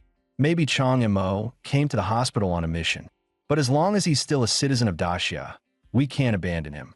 If he's going astray, we need to pull him back. Meanwhile, at the Donghai City Emotionals Management Bureau, Director Zhao immediately began investigating Dr. Liu's background. But the moment the result appeared, his pupils shrank in shock. Access denied. Insufficient permissions. Just then, a call came in from Miss Song, the second daughter of the Song family. Director Zhao answered respectfully, Miss Song, this matter still needs a bit more time to resolve. Please don't worry, I can handle it. Absolutely, I'll fully cooperate. Moments later, the call ended. Meanwhile, Song Huihui was sipping tea with a middle-aged man. She said, Director Zhao side will leave it to your organization, Black Chain. The master said that since that old woman is so troublesome anyway, we might as well bring the plan forward, flatten the second psychiatric hospital directly. As for Chong Mo, just bring him back along the way. The man stubbed out his cigarette, then responded coldly, no problem. The next night, in Ward B of Donghai City Second Psychiatric Hospital, Chong Mo sat cross-legged on his hospital bed, quietly absorbing the rational energy flowing from the chain. Yeli praised him, not bad, not bad. Your rational emotion power has grown quite a bit. At this rate, you'll soon need the law. Chong Mo looked confused. What's the law? Yeli replied. Each emotional entity grows under different conditions. How to absorb power, how to control it, there's a whole system behind it. Without it, you'll lose control. That system, tailored to each emotion type, is called the law. You once borrowed my power and briefly reached world class, but that wasn't something you could truly control. If you want to master true power, you must follow the law's method, digest it step by step, and grow slowly. Your rational emotion power is accumulating too fast. Without the law for rational types, you'll lose control soon. End of episode 11. The law is a systematic method to harness emotional power. Once you've learned it, you can control your emotions and avoid losing yourself. And for rational types, the most basic law is to undergo intense, continuous experiences of other emotions. But Yeli shook his head and said, You already burned through years of stored anger. Nothing major has happened recently, and your emotions have stayed flat. So this method won't work for now. Just rest for today. Meanwhile, Nurse Zhou tucked Jiechi in while doing her rounds. Just as she was about to leave, Chong Mo suddenly asked, Hey, Nurse Zhou, you're a regular human, right? Then how can you see emotional power too? She smiled softly and replied, Some things happened, but it's all in the past now. You too, hang in there. No matter how hard it gets, it won't last forever. Yeli, hearing this, murmured, That kind of calm usually hides a painful story. In this world, just being able to see is already a form of power. That power either comes from rank, like when you borrowed mine and saw the truth of the world, or it comes from a mix of experience and luck. You need both. You got your glimpse of the truth after your mother's incident. You got lucky in a twisted way. So, if a regular person can see emotional power, it usually means something terrible happened to them. And if they see too much without the strength to bear it, that's a curse in itself. Chong Mo fell silent. At that moment, Nurse Zhou turned back. All right, I read your file. I have something for you. She held out a necklace. A necklace? What's this for? She smiled. It's not just any necklace. As he looked at it curiously, the bead in the center began to glow. It's actually a little light. It's small, but I hope it helps brighten the darkness around you. Changamo gave a small smile. Thanks. Then Nurse Zhou and Nurse Xiaoling moved on to the next bed. Yeli teased. Feeling a spark? That nurse is pretty cute. Changamo shrugged. What's the point? Yeli was speechless. I was going to say, classic rational type. But honestly, that mindset, you're the one most likely to snap. Suddenly, Zhang Jieqi jolted awake from her bed. Changamo looked over. You okay? Zhang Jieqi rubbed her temples. Yeah, just a nightmare. Just then, another scream rang out. Nurse Xiaoling rushed over. What now? Why are all of you sleeping so restlessly? Before she could finish, the bed next to them exploded. Suddenly, a hand shoved her out of the blast. Chang Mo stood frozen, shocked by what he just witnessed. Zhang Jieqi stared in horror, mouth wide open. Nurse Xiaoling tumbled back, hitting the ground alongside a severed hand. Chang Mo couldn't believe what he was seeing. It was like the entire room had been erased from existence. Xiaoling stared blankly at the hand. Then, tears poured down her face. Sister Zhou, it was Zhou, the nurse, who had pushed her out in that final moment. And Zhou had been wiped out in an instant. Just then, someone crawled out from the crater in the floor. It was the patient with the joy-type emotion disorder. In the next second, his joy emotion entity emerged. Yeli shouted, "Careful!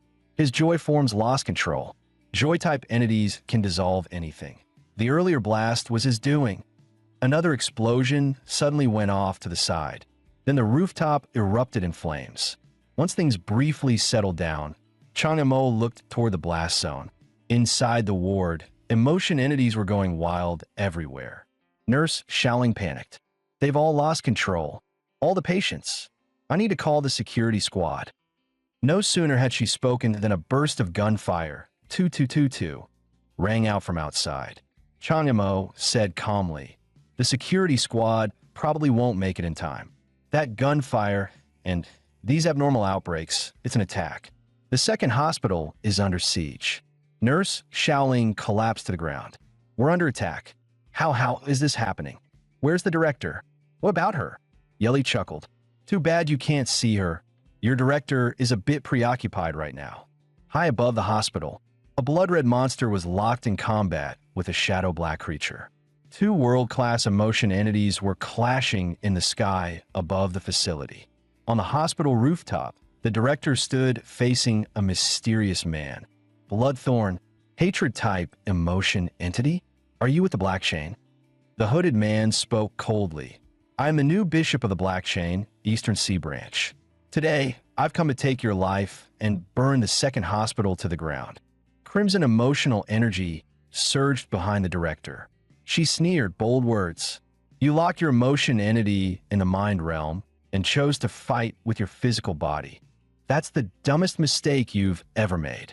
The moment she finished, her body twisted, morphing into a monster. Meanwhile, back in the ward, Changamo asked, Wait, the director is fighting a world-class enemy right now. Then the entire second hospital could be leveled. We'll be caught in the blast. Yeli replied, Relax. Seems like both sides agreed to fight in the mind realm. The real-world damage should be minimal. But I've got to warn you, I'm completely powerless now. From here on, you're on your own. If you die, we all die. Nurse Xiaoling was still panicking. Where is the director? Why isn't she saving us? Why is this happening? Zhang Jieqi cried out. Nurse, please. You have to pull yourself together. You need to calm them down. But Nurse Xiaoling looked utterly hopeless. Calm them down? That's impossible. Absolutely impossible. They're completely out of control. Their emotional power will tear us to pieces. We're going to die. Changamo let out a sigh. Then he yanked the chain off his wrist with one pull. He placed his hand firmly on the head of the joy-infected patient. Just like that, the man was subdued. Zhang Jieqi froze in shock. Nurse Xiaoling was equally stunned. After a brief silence, Changamo spoke. Don't just stand there. Let's go. Xiaoling stammered. Why you? What did you just do? Zhang Jieqi waved excitedly. Chang that was awesome. He replied calmly. Nothing much. Just helped him calm down. Xiaoling gasped. Your emotional power can stabilize a rampaging entity? That's incredible. Earlier, Yeli had warned him, Joy-type entities can dissolve anything. They're the biggest threat to you. If his ability hits you, you'll be obliterated. Take him out first. Chang Mo had asked, dissolve anything? That's broken. How is that not invincible? Yeli replied, because emotional power isn't matter. If you counter with your own emotional force, you can block his attacks. Just then, a fireball came flying straight at Chang Mo. A second later, boom, it exploded right on impact. Nurse Xiaoling and Zhang Jieqi stared in horror, thinking he was dead. Tears welled up in their eyes. But the next moment, Chang Mo burst out of the smoke. The first rage-infected patient was calmed instantly. Then came the second one, and finally, the third. But by then, the enemy had already launched another attack. A barrage of fireballs, over a dozen, rained down on Chang Mo. As the fiery orbs came screaming toward him, he chose to take them head-on. Then, without hesitation, he pressed his hand on the final patient's head. With that, all three rage-infected patients were neutralized by Chang Mo alone. Chang Mo turned to Zhang Jieqi and Nurse Xiaoling. Are you two okay? Both of them stared at him in awe. Amazing. Not only can he stop emotion entities from going berserk, but his defense is insane too. What kind of entity is this? Suddenly, a splash of black ink dropped right next to Zhang Jieqi. They looked up. There was another berserk patient hiding above them. Black liquid was oozing steadily from his head. Nurse Xiaoling cried out, watch out. That's a sadness-type emotion creature. It can drag everything into despair. But usually they don't move.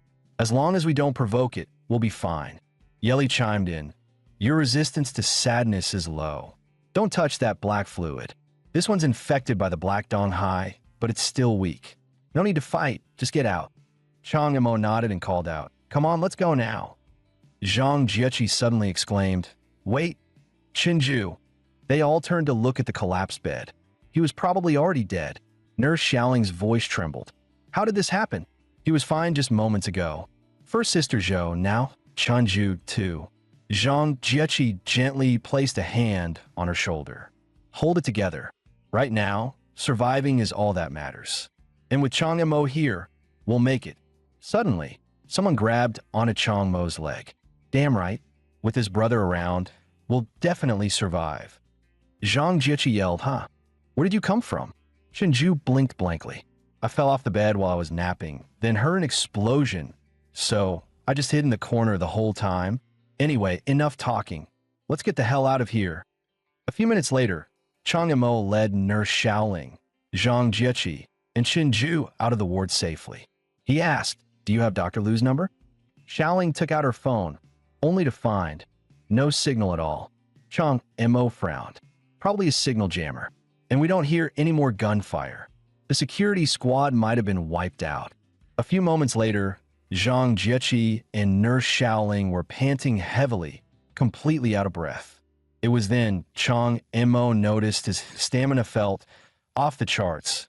Yeli explained, different emotion types affect the body differently. Rational power boosts overall control. So yeah, your endurance is enhanced. Chang Mo glanced at Chinju. He didn't look tired either. Were you always this fit? Or is that emotion power too? Zhang Jieqi spoke up. If there was still gunfire, someone at the outpatient wing might have heard it. Maybe they call the cops. Should we just hide somewhere for now? Nurse Xiaoling shook her head. Actually, at night, the entire hospital building is empty. Only our B block has people. Everyone trusts the night shift because the director is here. We have to find her. But Chang Mo shook his head. Looking for the director won't help. She hasn't shown up. She's definitely been tied down by the enemy. This hospital is isolated, basically a sitting duck. The enemy came prepared. Our only option now is to escape. Chinju was shocked. Wait, the entire B block only has the director as a fighter? That's way too risky. Nurse Xiaoling quickly corrected him. No, it's not just her. Dr. Lu and our head nurse are powerful emotion types too. It's just The doctor's not here today. Right, the head nurse. We still have her. She can protect us. Hearing that, an image of the head nurse surfaced in Chang Mo's mind. The head nurse. That woman who barely ever shows up. She's strong too? Like the doctor? Suddenly, a rage-infected patient lunged out from the side. But in the very next moment, Chang Mo calmed him with ease. Just then, Nurse Xiaoling spotted something. Her eyes widened. My. She sprinted toward the figure. But when she reached her, the nurse was already lifeless. At that moment, a thought struck Chang Mo. Wait, how did the enemy make so many patients go berserk at the same time? Nurse Xiaoling shook her head, baffled. I don't know either. Everyone took their meds on schedule. Those meds, like the chains we use to restrain you, are designed to suppress emotional power. There's no way they all lost control out of nowhere. Chang Mo raised a possibility. What if the meds were tampered with? Since everyone takes them at the same time, the outburst would happen simultaneously. Xiaoling frowned, but the meds go through strict checks. And to make different emotion types go berserk, you need a specific drug for each one. Zhang Jieqi tilted her head. What do you mean, specific drug for each one? Xiaoling explained, you need to give anger-enhancing meds to rage types, joy boosters to joy types. Only by doing that could you overload them and trigger a loss of control. And all the meds were sorted by name ahead of time by the head nurse. The ward nurses just handed them out. There's no way an outsider could interfere. As she said that, Xiaoling suddenly froze, her pupils contracting. No way. Don't tell me. It was the head nurse. Chang Mo muttered. It all makes sense now. The head nurse is the traitor. She coordinated from the inside, handing out tampered meds that triggered the outbreak. And that explains why the three of us didn't go berserk. Our emotion types aren't registered. She couldn't dose us properly. Let's move. And from here on, watch out for the head nurse. Moments later, they finally reached the hospital's main entrance. But just as they were about to step out, they froze. A figure was floating in midair. It was the head nurse. Zhang Jieqi tensed up. It's her, the head nurse. She can fly. Is she coming after us? Nurse Xiaoling shouted, Why, head nurse? Why would you do this? Why betray the second hospital? Show! Mama, they're all dead. Don't you even care? But the head nurse remained hovering silently above them, saying nothing. Suddenly, Zhang Jieqi spoke up. Wait, something's off. She's not floating. There's something on her. That's when Chang Mo finally said, So, you guys really can't see it. She's not floating. She's been impaled by blood-red thorns and hung up there. She's already dead. Nurse Xiaoling collapsed to the ground. No way. Chang Mo thought grimly. Silence, they took her out. Then he noticed more figures off to the side. But when he got a full view, his expression nearly broke. Floating in the air outside the hospital were rows of motionless security guards, frozen in strange, twisted poses. Only Chang Mo could see the truth. Each of them had been pierced by blood-red thorns and strung up in the sky. Suddenly, a cloaked man appeared, sneering. Chang Mo, there you are. In the next instant, countless blood-red thorns shot toward him. The image of the head nurse's impaled body flashed through Chang Mo's mind. Without hesitation, he swept his hand, unleashing a surge of blue flames. The flames roared to life, devouring everything in their path. The cloaked man scoffed, unimpressed. TCH, so he's just like the rest. Nothing special. Panics when attacked, flails his powers around, and I was told to personally bring him back, but as the flames died down, he froze. Chang Mo was gone. So that was a smokescreen, using the fire to cover his escape. Quick reflexes, I'll give him that, but you won't get far. At that moment, Chang Mo had led Zhang Jieqi and the others into a hidden room. Nurse Xiaoling asked, confused, Chang Mo, what happened? Why'd you suddenly drag us back here? Zhang Jieqi narrowed her eyes. I think I saw red spikes sticking out at you. Xiaoling blinked. Red spikes? I didn't see anything like that. Yeli chimed in. Nice catch, Jieqi. You could actually see the spikes. Must be some kind of emotion-based perception. Xiaoling's hopeless. She saw nothing. Then her gaze shifted to Chinju. And now he's a real mystery. Even I can't figure out what's going on with him. Chang Mo silently pulled the spikes from his body, thinking one thing at a time. Focus on the immediate danger. He had no idea where the spikes had come from, and the moment he pulled each one out, it vanished into thin air. What's worse, at some point, the entire B block had become surrounded by blood-red thorns. Then, Chang Mo deliberately extended his hand out the window. He made sure it was exposed, within sight of the blood-red thorns. Nurse Xiaoling tilted her head. What's he doing now? Just as Chang Mo started to think he'd misjudged the situation. In the next moment, blood-colored thorns began growing from his hand. He quickly yanked it back. Just as I thought. If they see you, wait a bit, and thorns start growing on you. And this time, it's worse than before. As he pulled the spikes out one by one, he muttered, "What the hell are these things?" Yeli suddenly remembered something. I think it's from a hatred-type emotion entity.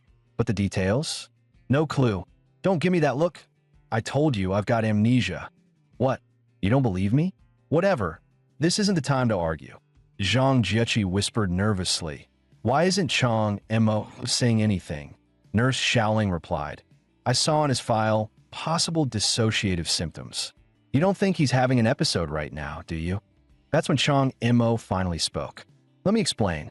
The entire B block has been surrounded by giant blood-red thorns. That's the power of a hatred-type emotion entity. Once those thorns see you, give it 5 or 6 seconds, and your body will start growing spikes until you die. That's how the guards and the head nurse were killed. I was hit by it too, so stay out of their sight, no matter what. Xiaoling suddenly froze. Wait, I remember now. They're the Black Chain cult. We have internal files in the hospital that describe emotion-based organizations, and the Black Chain is one of the major cults. Over 10 years ago, they tried to destroy Donghai City. They even caused a powerful sadness-type entity to go berserk and dye the entire city black. After their plan failed, they went into hiding. All of them are hatred-type entities, and their emotional power takes the form of blood-red thorns. So the infamous Blackened Donghai was their doing all along. Yeli clutched her head, frowning. Black Chain cult. Hatred types. There's something important I can't remember. Ugh, memory loss sucks. Suddenly, blood-red spikes erupted from Chang Mo's body again. Spikes? How? He wasn't even in view of the thorns. And why is he the only one who's been targeted from start? That's when Yeli spotted a faint red dot outside the window. She zoomed in, adjusting her visual focus. Then she saw it clearly, a blood-red eyeball. I see it. That direction. Burn it with fire. Hearing her, Chang Mo immediately unleashed a burst of flame in that direction. The fire swept across the area in an instant, swallowing the target, followed by a piercing scream. What the hell did I just hit? Chang Mo asked, startled. Yeli explained, that was a condensed emotion construct, an eye. High stealth level, so you couldn't see it. My guess, the enemy was watching you through it, and that's what triggered the spikes. Before she even finished, more spikes erupted from Chang Mo, denser this time. There's another one, over there. Quick, burn it. Chang Mo fired again in the direction she pointed. Nurse Xiaoling panicked. Chang Mo, what are you doing? Why are you setting everything on fire? Wait, are you losing control too? Zhang Jiechi quickly jumped in. No, it's not that. The spikes on Chang Mo's body keep multiplying. He's being attacked. Chang Mo kept casting flame after flame, burning down every eyeball Yeli pointed out. But all of it, every move, was being watched by the cloaked man in the shadows. So you can see my eyes of hatred, impressive. But too bad for you. I have plenty more. They follow like a shadow, yet leave no trace. That is the power of hatred. Struggle. Resist. Run. In the end, it won't matter. Your fate is sealed. Surrender. Just then, a wave of dizziness slammed into Chang Mo. In the next moment, he collapsed onto the ground. His body was now completely covered in blood-red thorns. Zhang Jiechi screamed through tears. Who is it? Who's doing this to us? But then she saw them. Hundreds, maybe thousands, of crimson eyes staring back at her. Her face went pale.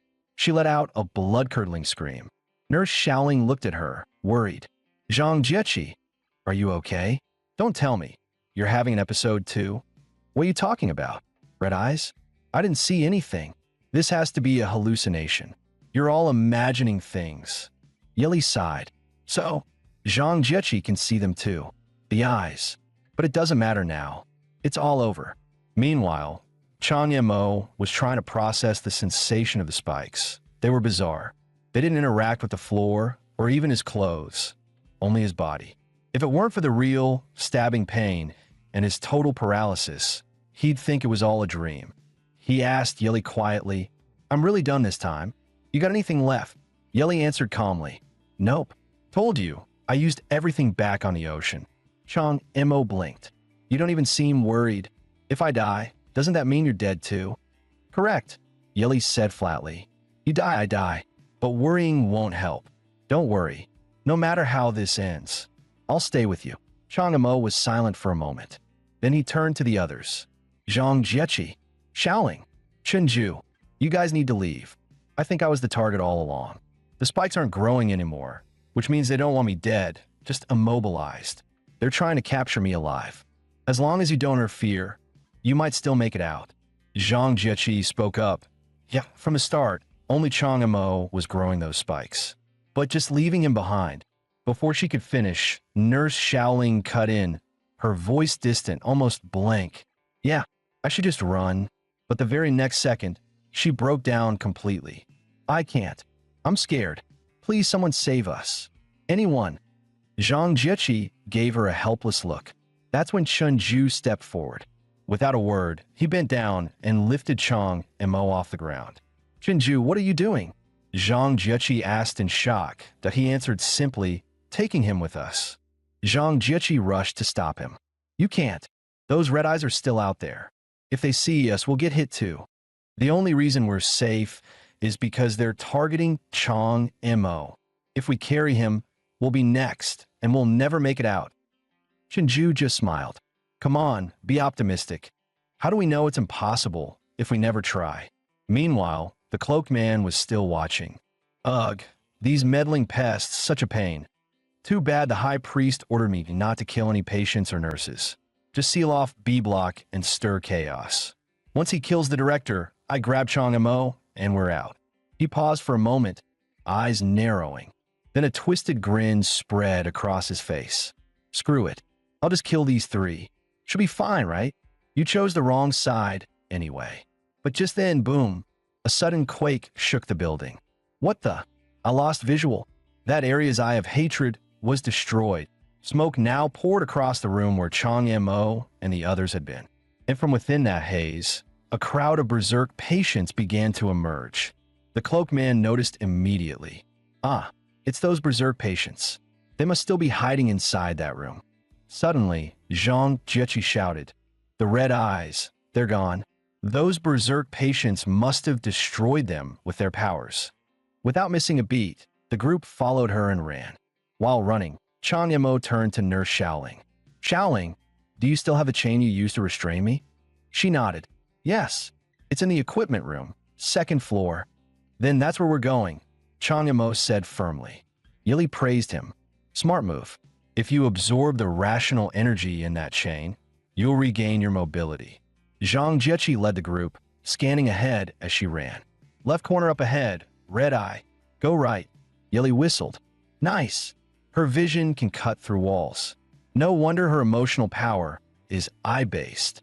But suddenly, Zhang Jiechi came to a halt. Crap. Red eyes ahead and behind. We're boxed in. Behind them, one blood red. I was closing in. And ahead of them, another floated steadily toward them. Zhang Jiechi was on edge, her body tense with fear. Nurse Shaoling looked like she was about to break down. Chenju simply stared, wide-eyed, frozen. Then boom, explosions erupted both in front and behind them, flames lighting up the hall. Shaoling blinked, dazed. What just happened? Zhang Jiechi snapped back, eyes wide. It was the berserk patients. Their powers, they destroyed both of those red eyes. That's insanely lucky. Chenju grinned. Told you, gotta stay positive. Every time I think like that, I end up dodging disaster. Zhang Jiechi, and Nurse Xiaoling slowly turned to stare at him. Chang Mo finally spoke up. Chinju, don't tell me. Your emotion power is luck? Meanwhile, the cloaked man was furious. Why can't I find them anywhere? Damn it. Damn it all. It's these useless berserk patients. At that moment, Chang Mo and the others were quietly hiding behind a wall. Right above them hovered a hatred eye. Luckily, they were just barely within its blind spot. Both Zhang Jieqi and Nurse Xiaoling were holding their breath, hearts pounding with relief. But then, the eye started to turn. Xiaoling and Jieqi flinched in terror, when suddenly, a burst of flame whooshed through the air, blasting the eye to pieces. Another berserk rage patient had wandered into the hallway and spotted them. But before he could do anything, a flying brick smacked him right in the skull. The patient dropped like a stone, completely unconscious. And just like that, they made it to the equipment room, miraculously unharmed. Nurse Xiaoling reached for the doorknob, then froze. Crap, I forgot the key. But the moment she said that, cracks began to spread across the doorframe. Then, crash, the entire door collapsed inward. Everyone blinked in disbelief. Okay, that's way too lucky. Once inside, Chang Mo rushed to the chains and began absorbing their rational energy. Within moments, he felt a surge, his strength climbing dramatically. Yeli praised him. Not bad. After being ravaged by hatred energy, your body's now pulling in even more rational force. Nurse Xiaoling stared in awe. That's incredible. You can absorb energy from the chains? What kind of emotion type are you? Chang Mo didn't answer directly. He simply replied, I'm not sure myself. Chang Mo began thinking, looking for a way to turn the tables. Yeli, he asked, if I kill the one who ambushed us, will the thorns outside disappear? Yeli replied, yes. So, how big is the gap between us? Yeli answered bluntly, pretty wide, that he's not world-class yet, but you still wouldn't stand a chance in a direct fight.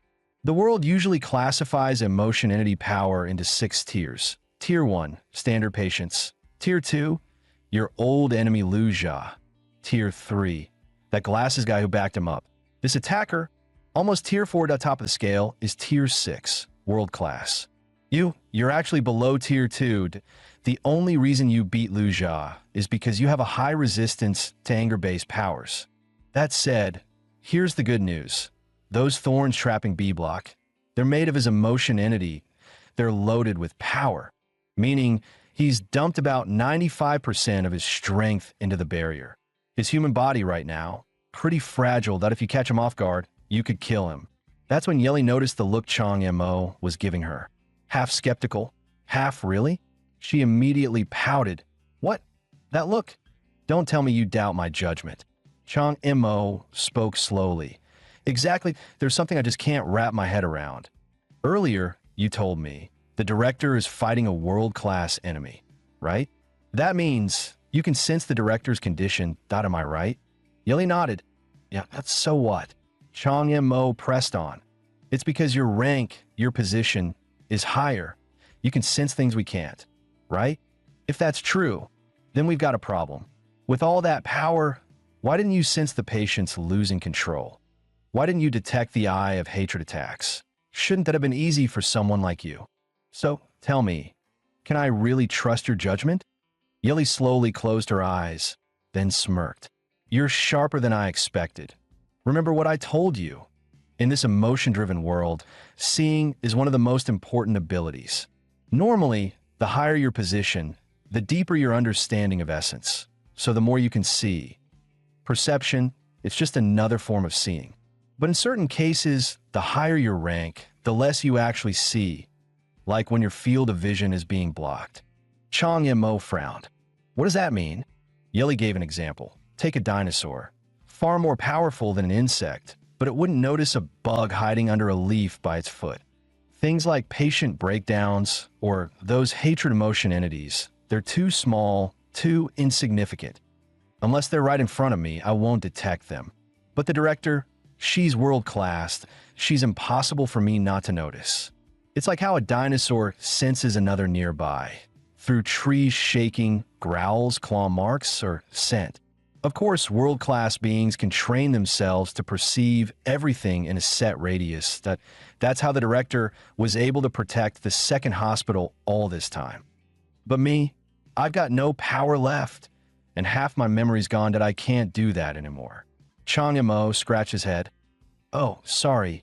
Guess I thought maybe you were secretly trying to screw me over. Yelly burst out laughing.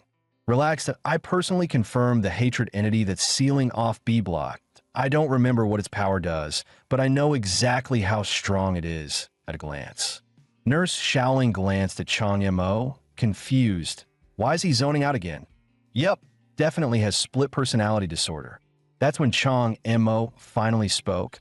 I've decided we need to kill the hatred type that ambushed us. Zhang Jiechi blinked. Wait, what? We're going after him? Yes, it's the only way we get out of here. And I'll be the one to do it. Jiechi, can your emotion power locate where he's hiding? Zhang Jiechi took a deep breath and activated her clairvoyance ability. Show me. The attacker's location. Show me. Suddenly, her eyes snapped open. I think I saw him. He's in the monitoring room. At that moment, the cloaked man was pacing through the halls, gasping for breath. Damn it, where are they? Why can't I find them anywhere? Just then, Chang Yamo smashed through a wall, charging straight at the target. The cloaked man jolted in shock. Chang Mo's surprise attack brought him right behind the cloaked figure. With one swift strike, he pierced clean through the man's shoulder. The man's eyes widened in fear. What the? When did he even get here? Chang Yamo cursed under his breath. Damn it. He dodged just enough. Missed the heart that can't kill him like that. Suddenly, four blood-red thorns sprouted from the man's body. In the blink of an eye, his body shattered. He split into 4 thorns and shot off in different directions. He turned into thorns to escape. That's a thing. Moments later, the cloaked man reformed in another corridor. He gritted his teeth. He said, I don't know how that brat found me, but I don't need to fight him head dash on as long as I see him again. I've got plenty of ways to make him suffer. Just then, the blood-red thorns began sprouting from Chang Mo's body again. But he kept running, never slowing for a second. The cloaked man burst into laughter. Haha, what's the point of running now? You won't escape this time. Behind Chang Yamo, several eyes of hatred floated after him, relentless. The spikes on his body multiplied, crawling over him like a living cage. And then he charged straight at a wall. Crash, he smashed through it, bursting into the room where the cloaked man was hiding. The man's expression twisted. Damn it, I didn't realize he was charging right into my room. But then he sneered and clenched his fist. Humph, you think I'm afraid of you? In the next instant, the thorns on Chang Mo's body exploded outward, lifting him violently into the air, just like how the head nurse was killed. A spike even grew from his mouth, silencing him completely. The cloaked man grinned. Gotta admit, you're tough. Took all those spike hits and still kept moving. But this is where it ends. A blood-red whip of thorns coiled into his hand. Now, enjoy the power of hatred. He laughed maniacally, cracking the whip across Chang Mo's body. Haha, every hit stacks the pain, again and again. The damage multiplies too. You should have surrendered. But no, you just had to fight back. Now you suffer. Don't worry, you won't die, that you'll just wish you did 100 times over. After what felt like an eternity of agony, the cloaked man finally stopped. TCH, that should do it. After all those hits, you better have learned your place. Yelly stood to the side, quietly watching Chang Yamo. Brutal, but honestly, that guy's using less than 1/10 of his real power now. Still, wrapping all those chains around yourself. So when you're injured, they feed you rational energy to heal. That's actually pretty clever. And after all that beating, your body's starting to develop resistance to this tier of hatred energy. It's time to strike back. The next moment, the thorn shattered. Rational flame erupted from Chang Mo's body, burning away every last thorn wrapped around him. In a flash, he leapt right in front of the cloaked man. 2 fingers extended, glowing with concentrated rational force. The cloaked man clenched his jaw, eyes narrowing with rage. Then they clashed. The whip of thorns cracked wildly, slashing toward Chang Yamo over and over. But Chang Mo countered each strike, unleashing wave after wave of pure, rational power. Chang Mo pressed the attack, while the cloakman kept scrambling to retreat. "What the hell?" the man growled. "This brat's emotional energy, it's not going down at all. And worse, my attacks are losing effectiveness. It's like his defense keeps getting stronger. Damn it. If this keeps up, I'm a one in danger." In a flash, he split into 4 blood-red thorns once again, shooting off in 4 different directions. "Oomph. I don't know what you are, but I don't need to fight you head-on. 4 directions. You can't stop them all. Right here while I enjoy watching you die slowly." Just then, a burst of blue flame slammed into one of the escaping thorns. A blob of black ink struck a second thorn, eating away at it on contact. A red fireball exploded against the third thorn, incinerating it instantly. And the fourth was intercepted mid-flight by a shimmering energy barrier and shattered into nothing. Black ink fired at a disintegration barrier. They were all emotion powers from the patients. They'd all attacked together and completely blocked every escape route. The cloakman's face twisted. "What? That timing impossible. Damn it." "No, wait. They don't have emotion beasts hovering over them. They're not out of control. What the hell is—" But he never finished the sentence. Chang Mo's fingers slashed through the air, and in the next instant, the man's head was sent flying. As his body hit the ground, some cheered in excitement. "Yes, we did it." Others shuddered, whispering, "We just killed someone," while a few spat out coldly, "Serves him right." Through the headset came Zhang Jiechi's excited voice. "No way. You guys really took down the boss. Chang Mo, how did you even think of that? Making the patients regain their senses and come help." Chang Mo replied, "Chinju happened to spot the intercom equipment in the supply room. That's how the idea came to me. But the real credit goes to you. Without your sight power guiding us, we never would have pulled it off." Zhang Jiechi chuckled modestly. "Hey, you flatter me." Meanwhile, Yili fixed her gaze on the cloaked man's severed head and sneered. "You people really lucked out. This guy died without ever unleashing his power. Otherwise, even if you all went in together, you'd be corpses by now. Dying without firing your ultimate, huh?" Then Zhang Jiechi asked nervously over the intercom, "So what's our next move?" Chang Mo glanced outside and answered, "The thorns are already fading. We'll regroup and get out of here.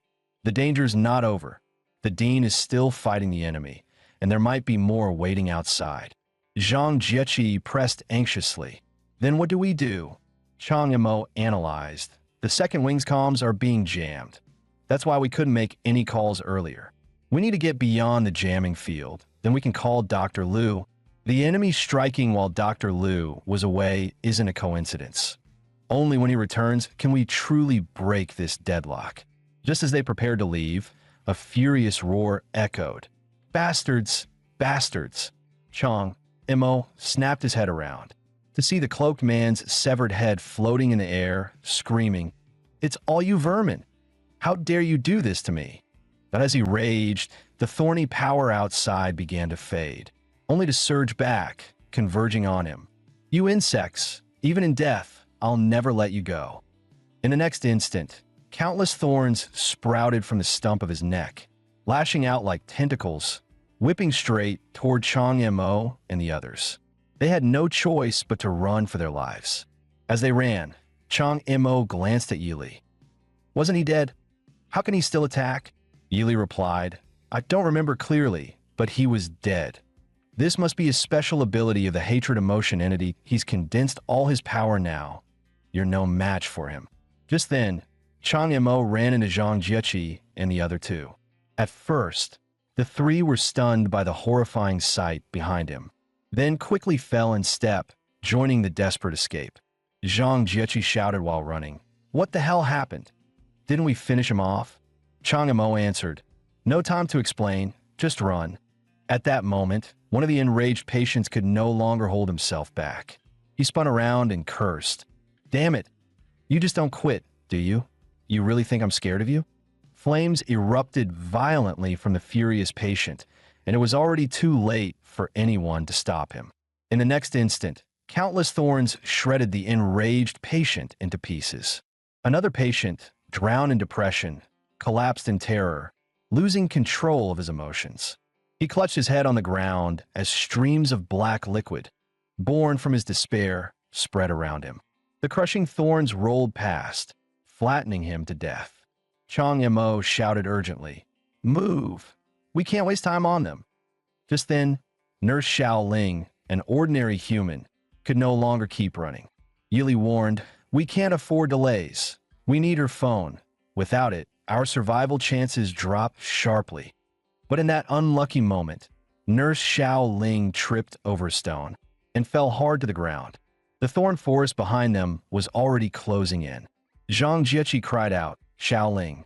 Yi Li's face darkened. "Damn it. If she dies here, we lose the phone. Hurry."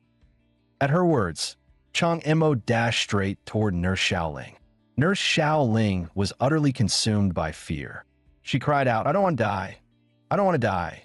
Save me, Chang Mo. Please save me." Chunju shouted from the side, "Brother, you can't save her. Don't throw your life away." Nurse Xiao Ling heard every word as she saw Chang Mo charging desperately toward her. Memories of her own failures flooded her mind, along with all the times she'd been weak. She squeezed her eyes shut, trembling.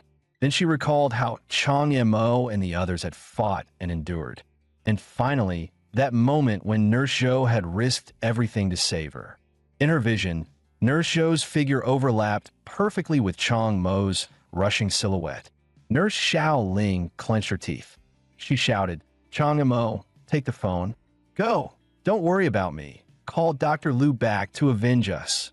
But when Chang Mo reached out, he didn't grab the phone. Instead, he seized Nurse Xiao Ling's wrist. With a powerful yank, he pulled her behind him. Then he unleashed his rational power, forcing back the blood-red thorns. Chang Mo roared, "Go. I'll hold him with the power of chains. Get out and call Dr. Liu now." Zhang Jiechi and the other two didn't hesitate. They bolted straight toward the hospital exit. The writhing thorns were locked in place, unable to push past Chang Mo's blockade. At that moment, Yili appeared behind Chang Mo and said coldly, "Well, look at you, playing the hero.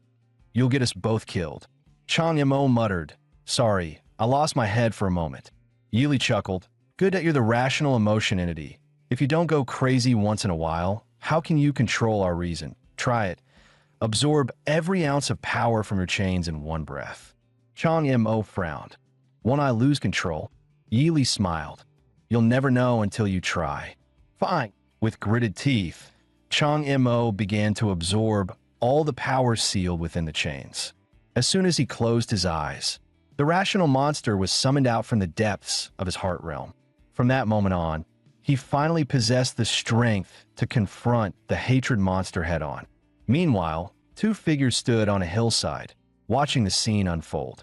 The woman in black exclaimed, "The thorn barrier has vanished. That is Chang Mo's emotion beast. How could he possibly wield such power?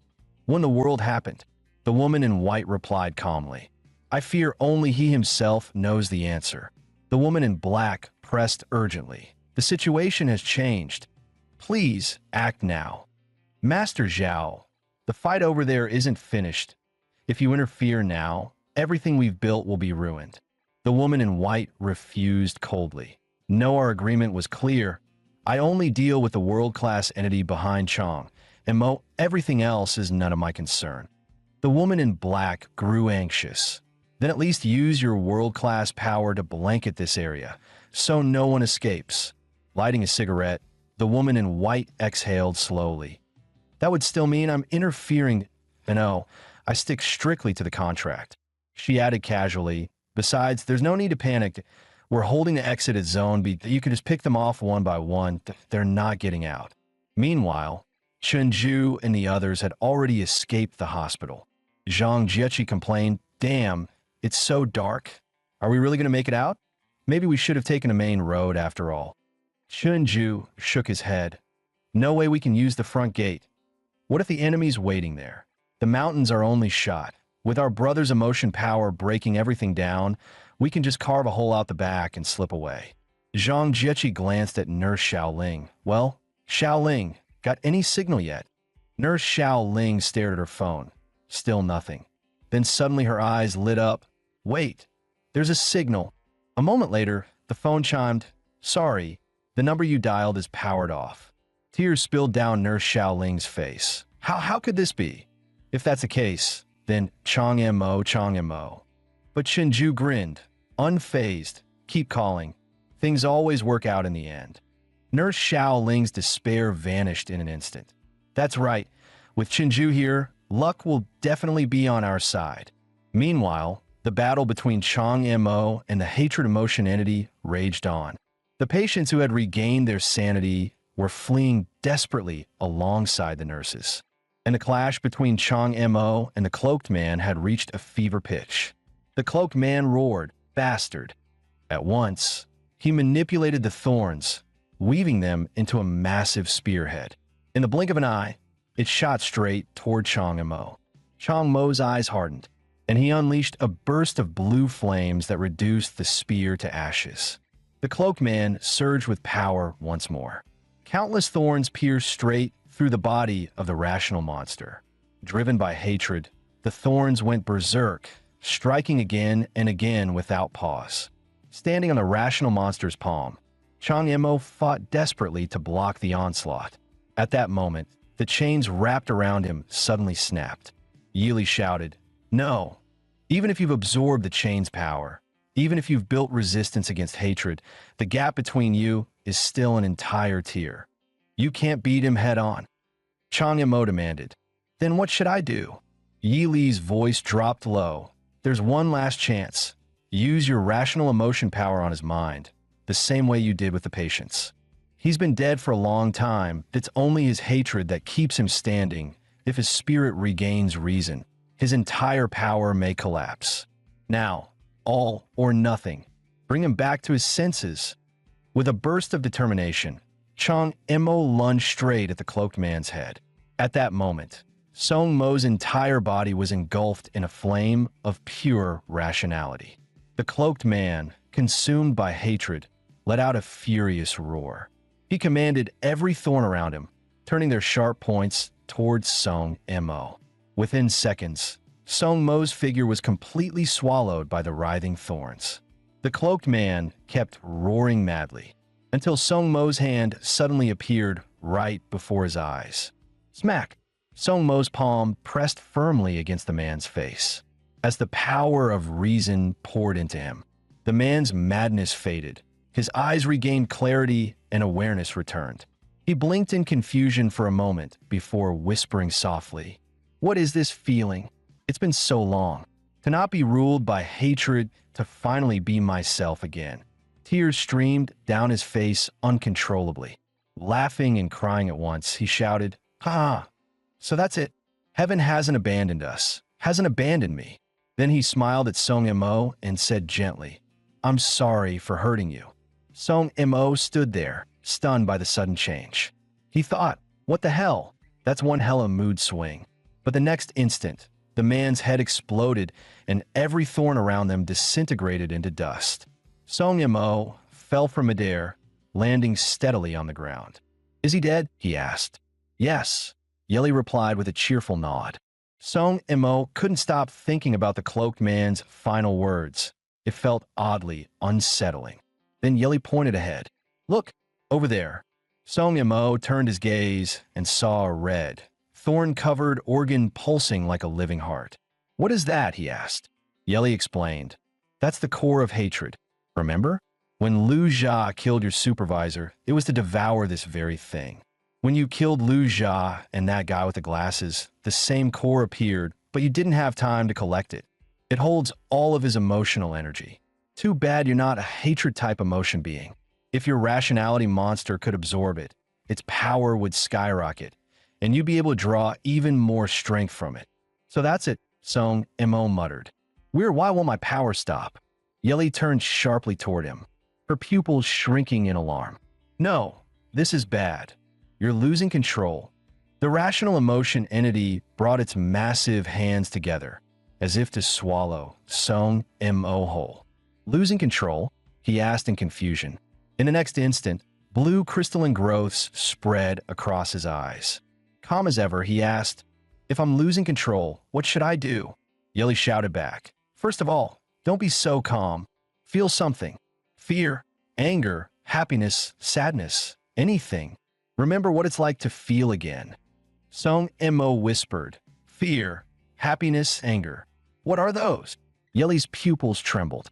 No, he's completely losing it, isn't he? If only I could remember the law, maybe there'd still be hope. But I've lost that part of my memory. I can't stop this anymore. After a moment, she sighed in resignation. Forget it. It was always a gamble anyway. At least these past days. I wasn't alone. Song Mo, looks like this is the end for us. Just as she was about to give up, a familiar energy brushed past her senses.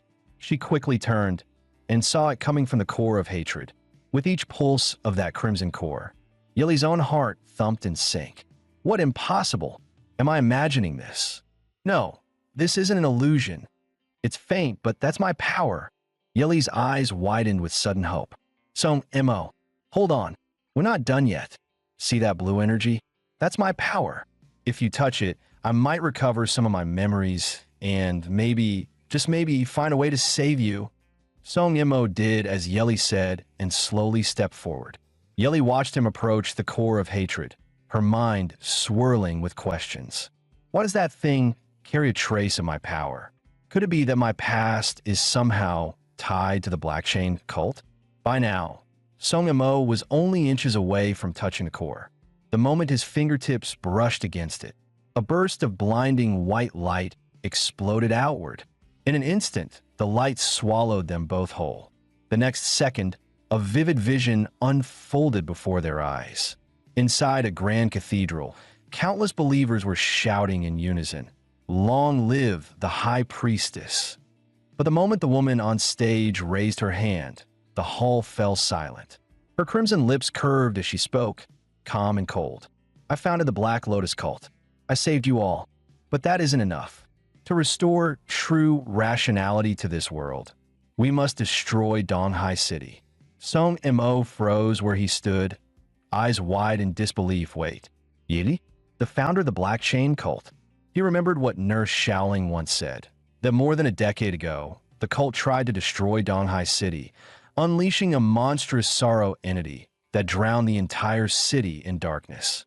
Song Mo stared at Yeli in utter shock. 10 years ago, the one who tried to destroy Donghai City was her. She caused the depression entity to lose control, turned Donghai into the Black Sea. Who is she, really? What is she after? Their consciousness snapped back to reality. Song Mo's rationality entity went completely berserk. His body sprouted jagged stone-like growths once more, until he collapsed helplessly to the ground. Yeli looked at Song Mo. Don't rush. I remembered something. I remember how to save you. She lifted the core of hatred and said, Eat this. You don't need much, just one bite. It will save you. Song Mo stared at her, but didn't speak right away.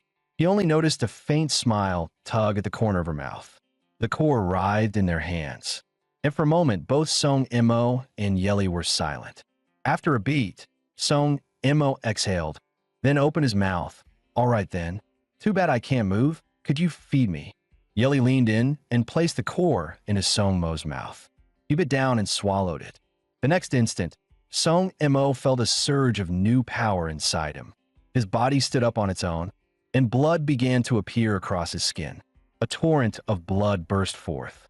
Then thorns sprouted all along his arms, and even his feet erupted with barbs, his whole body bristling with spikes.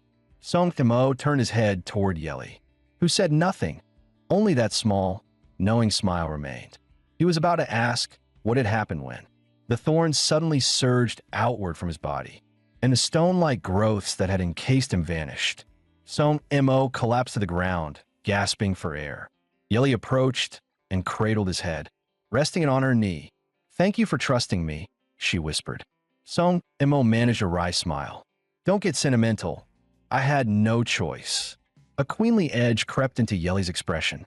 Rest now, rationality entity. There's no need to run anymore.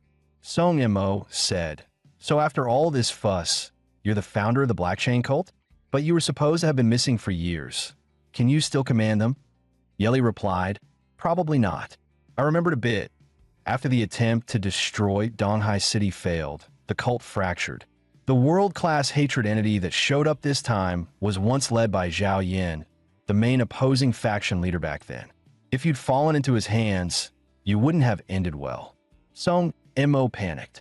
Then what are you waiting for? Run. But Yeli replied calmly, there's no need. We can't escape anymore. The next instant, Zhao Yin appeared beside them. He uttered just 3 words, it's over. Meanwhile, elsewhere, the director of the second hospital was suspended midair by massive thorned vines of hatred. The director glared upward, furious. Damn it, get back here. The whole scene was clearly visible through a pair of binoculars. The woman holding them, an observer stationed at the perimeter, muttered, isn't the cult master being reckless? The director's still alive, and he went after Song Mo instead? The main target of this operation is the director. What if she survives? The white-clad woman beside her answered coolly, you don't understand the power of a hatred entity. She's been fighting Zhao Yin for too long. Her body's overloaded with hatred energy. For now, she's running on adrenaline, pure emotional overdrive. But once that fades, the hatred will consume her from within. Even if Zhao Yin does nothing, she'll still die. It's irreversible. Still, Zhao does seem a bit impatient. He seems rather interested in Song Mo, doesn't he? Forget it. We're done here. Beneath their feet lay 5 corpses, people who had tried to escape. At the same time, inside the Donghai City Emotion Management Bureau, in a tightly sealed conference room, tension filled the air. Dr. Liu finally lost her patience. How long is this damn meeting going to drag on? She reached for her phone to sneak a break, but someone stopped her. Dr. Liu, this is a classified meeting. Please keep your phone off. Dr. Liu gritted her teeth. Oh, just because there's more of you, I can't do anything about it, huh? The man replied flatly, endure it. We're all emotion entities here. Can't you handle a little discomfort? Suddenly, Dr. Liu stood up. The bureau chief tensed immediately. Dr. Liu, where are you going? The bathroom, all right? Or do you plan to follow me there too? The chief had no comeback. Moments later, Dr. Liu finally pulled out her phone inside the women's restroom stall. Seriously, if this meeting keeps going, I'm going to lose control. Just as she powered it on, Nurse Xiaoling's call came through. Dr. Liu answered. Her pupils shrank sharply. What? The second hospital was attacked? The guards are all dead, and the director's been captured. Dr. Liu flung the window open, her gaze locking onto the direction of the second hospital. She quickly channeled her emotional energy into her eyes. A red glow spread across her pupils as her vision stretched outward, slicing through the skyline straight toward the hospital. In the next second, the 2 familiar towers of the second hospital came into view. The director's emotion entity still floated high above the complex like a colossal guardian shadow. Dr. Liu let out a small breath. Good, the director's monster is still there. Maybe it's not as bad as I thought. But the relief lasted only a heartbeat. Wait, what's that? The entity's entire body suddenly erupted in writhing black thorns. Dr. Liu's pupils turned crimson. Damn it! With a deafening boom, the restroom wall exploded outward. From a meeting room came a chorus of screams. What happened? Did something blow up? The bureau chief's face went pale. This is bad. He bolted out of the conference room. The next thing he saw was a gaping hole in the wall and a red blur shooting into the sky. Cold sweat trickled down his temples. Dr. Liu had already transformed into a gigantic crimson bird with wings spanning 100 meters. She tore through the clouds at blinding speed, heading straight for the second hospital. Kinji Entertainment, Donghai City HQ. A man by the window stared at the crimson streak. Who the hell is that? Showing off like that in broad daylight. Wait, that direction, toward the second hospital? Is she starting a fight? No, something's wrong there. His expression hardened. That aura, hatred entity. The Black Chain Cult is attacking the hospital. Langshao International Donghai Branch. An old man looked out the window and snorted. Another unknown entity? This city just can't stay quiet. Meanwhile, people on the streets were frozen, staring up at the blood-red sky. Those attuned to emotional power could barely stay standing under the pressure, while others duck for cover, trembling. A girl with a guitar on her back also spotted Dr. Lu. She simply let out a soft hum. Meanwhile, Nurse Xiaoling wasn't sure if Dr. Lu could make in time. Chen comforted her. "Don't worry. She'll be fine." Suddenly, Xiaoling thought of something. "Right, Zhang Jieqi, you can see what you want to see, can't you? Try to look at Song Mo's situation." "Oh, right. I'll try." Zhang Jieqi focused her mind intensely. Moments later, she saw Song Mo being captured by the cult master of the Black Chain. She gasped, "Oh no, Song Mo's being taken." The next second, the vision in her mind turned crimson. Blood began to flow from her eyes. Zhang Jieqi screamed, clutching at them in pain. "Jieqi, are you okay?" Xiaoling cried out, "My eyes, they hurt." A moment later, the room around them was swallowed by a red glow. The cult master of the Black Chain raised his head toward the sky. Within several kilometers around the second hospital, everything turned into a world of flowing blood. His pupils narrowed. "She's here." In the next instant, his hand was sliced clean off, spinning through the air. Out of the crimson storm appeared a blonde woman wearing glasses, Dr. Lu, who had finally arrived. The Black Chain cult leader's arm was severed and sent flying. So fast he didn't even register in time. He gritted his teeth. That doctor, so strong. In the next instant, he dissolved into dozens of crimson thorns and scattered in every direction. Dr. Lu extended a hand toward the fleeing thorns. A heartbeat later, the sky erupted into a rain of spears. The escaping blood-red thorns were pierced and shot down one after another. Yet a few strands still slipped through, reaching the red barrier and drilling forward, only to find it impenetrable. The cult leader gasped at a barrier-like space. Dr. Lu's gaze sharpened like a blade. She stomped the ground and shot forward, swinging her scythe to cleave the remaining thorns apart. Feeling a lethal crisis closing in, the cult leader manifested even more blood-red thorns to block her path. Dr. Lu showed not a trace of fear. Her scythe whipped before her in rapid arcs, slicing through the thorns like wheat falling before a sickle. The Black Chain cult leader kept struggling to tear open the barrier. Gritting his teeth again, he unleashed all his strength, finally ripping a gap in the boundary. It worked. He bolted toward the opening to escape, but Dr. Lu was already closing in behind him. He realized with dread the barrier was repairing itself. If this continued, he'd never get out. He shouted back, "Shouldn't you check on your director first?" Dr. Lu hesitated, a trace of clarity returning to her eyes. She clenched her jaw and turned back abruptly. She lifted the collapsed Chong Mo from the ground, then flew toward where the director was pinned. Seeing the director suspended in the air by blood-red thorns, she swung her scythe and shattered the thorns in an instant. Then she carried both the director and Chong Mo to an open area. Dr. Lu grabbed her phone and roared furiously, "Damn it! Why is the emotion administration so damn slow?" A weak voice came from the ground. The director whispered, "Qingji, don't waste your strength that I'm too old." But now, I finally feel calm. It seems that only at the edge of death can a person truly break free from emotion. Hearing this, tears streamed uncontrollably down Dr. Lu's face. In the next instant, a terrifying killing intent exploded from her. "I'll kill him and everyone behind him. The Black Chain cult. I will kill them all." Chong Mo was shocked by the overwhelming murderous aura.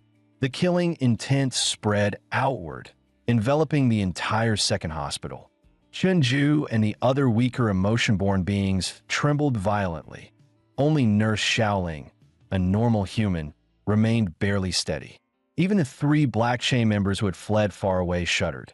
"What the? We can feel her killing intent even from here." Dr. Lu kept muttering, "I'll kill them all." Then a frail but gentle hand touched her cheek. "Qingji, control your emotions. Don't let my efforts go to waste. Come closer after I'm gone. That kid Chong Mo will need you to look after him." Dr. Lu sobbed uncontrollably. "Director, no, you'll be fine. You'll be fine." The director sighed softly. You're still just a child. Qingji, from here on, you'll have to walk your own path." As he finished speaking, his hand slipped from hers. Dr. Lu's pupils constricted sharply. The director closed his eyes, his breath fading completely. A heart-piercing scream echoed across the entire hospital. Director. Soon after, Dr. Lu found Xiaoling the nurse and the others in the forest, with Chang Mo by her side. Not far away, they also discovered 4 more survivors. Meanwhile, agents from the Emotion Management Bureau arrived at the second hospital. Even the bureau chief was stunned by the devastation before his eyes. Later, Dr. Lu located the head nurse's corpse among the ruins. The head nurse's eyes were rolled back, mouth frozen wide open in terror. Dr. Lu's pupils tightened as she stared blankly at the lifeless body. Slowly, she clenched her fists. The next day, at Donghai First Psychiatric Hospital, Dr. Lu said to Chang Mo and the other 2, "Go get some rest. Especially you, Chang Mo. You're still injured, yet you're helping everywhere. Don't worry. This is downtown Donghai. It's safe." After that, Chun Ju and the others waved goodbye and headed off to rest.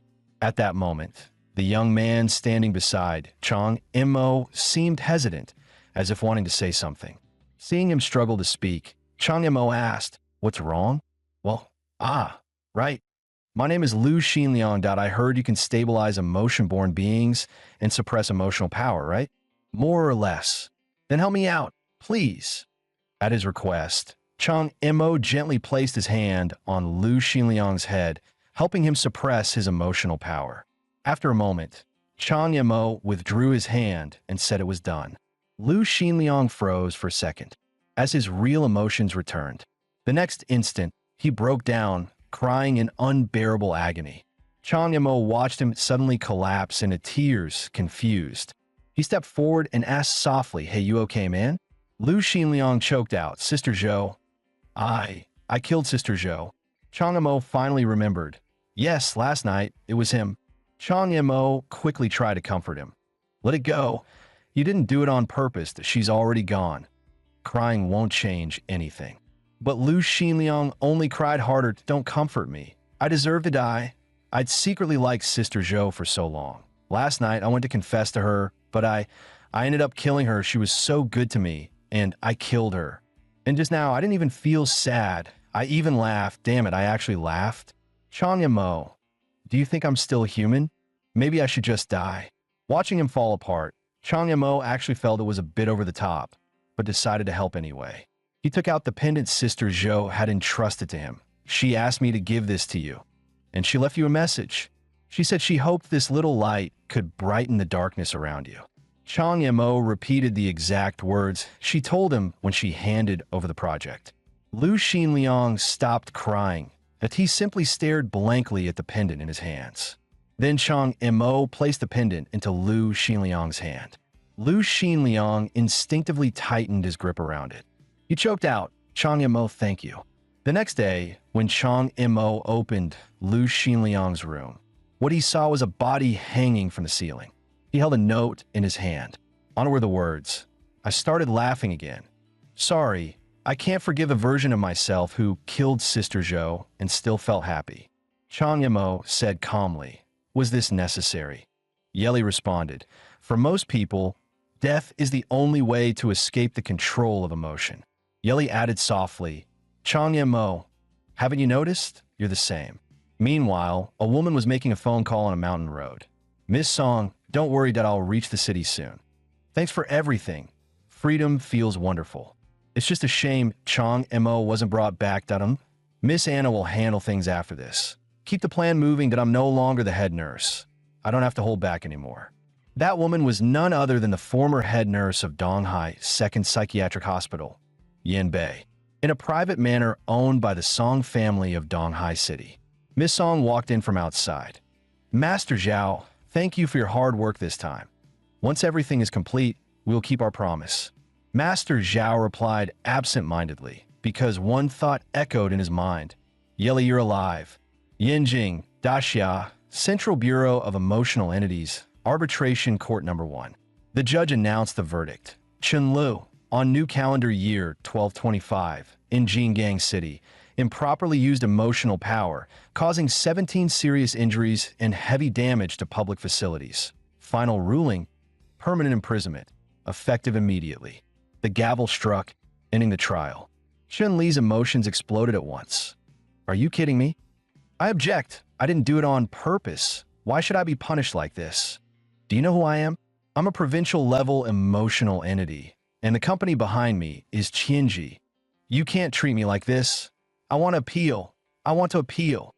The judge replied coldly, I'm sorry. Any ruling made by the Central Bureau is final. Take him away. As the bailiffs moved in, Chun-Lu erupted again. I said I don't accept this. A massive emotional entity appeared above his head. But the next moment, an even larger emotional entity manifested above his, pressing down with overwhelming force. Chun-Lu froze instantly, unable to move. The judge warned, let me remind you, any attempt at resistance will result in your immediate termination. Chun-Li's heartbeat surged, cold sweat soaking through his clothes. Moments later, he was escorted out of the court. A juror whispered in awe, that was incredible. Even a provincial-level entity had to submit. The judge answered calmly, of course. This is the central headquarters, the supreme authority over emotional entities in Dacia. Even national-level entities must obey the law here. The juror continued, the case is wrapped up. When do we report to Elder CI? Wait a bit, someone said. Elder CI is still in a meeting. The highest authority meeting on emotional entities in Dacia. This weekly assembly, which decides the fate of all emotional entities in Dacia, is known as the Circle Council. The Donghai City incident has caused too much impact. Since we can't reach agreement on the previous topic, let's move to the next one, that how should we deal with these three individuals? Oh, they look young, there's still patience, aren't they? Normally, these three wouldn't even qualify to be mentioned in this council. But since this concerns the second hospital attack, we should still discuss it.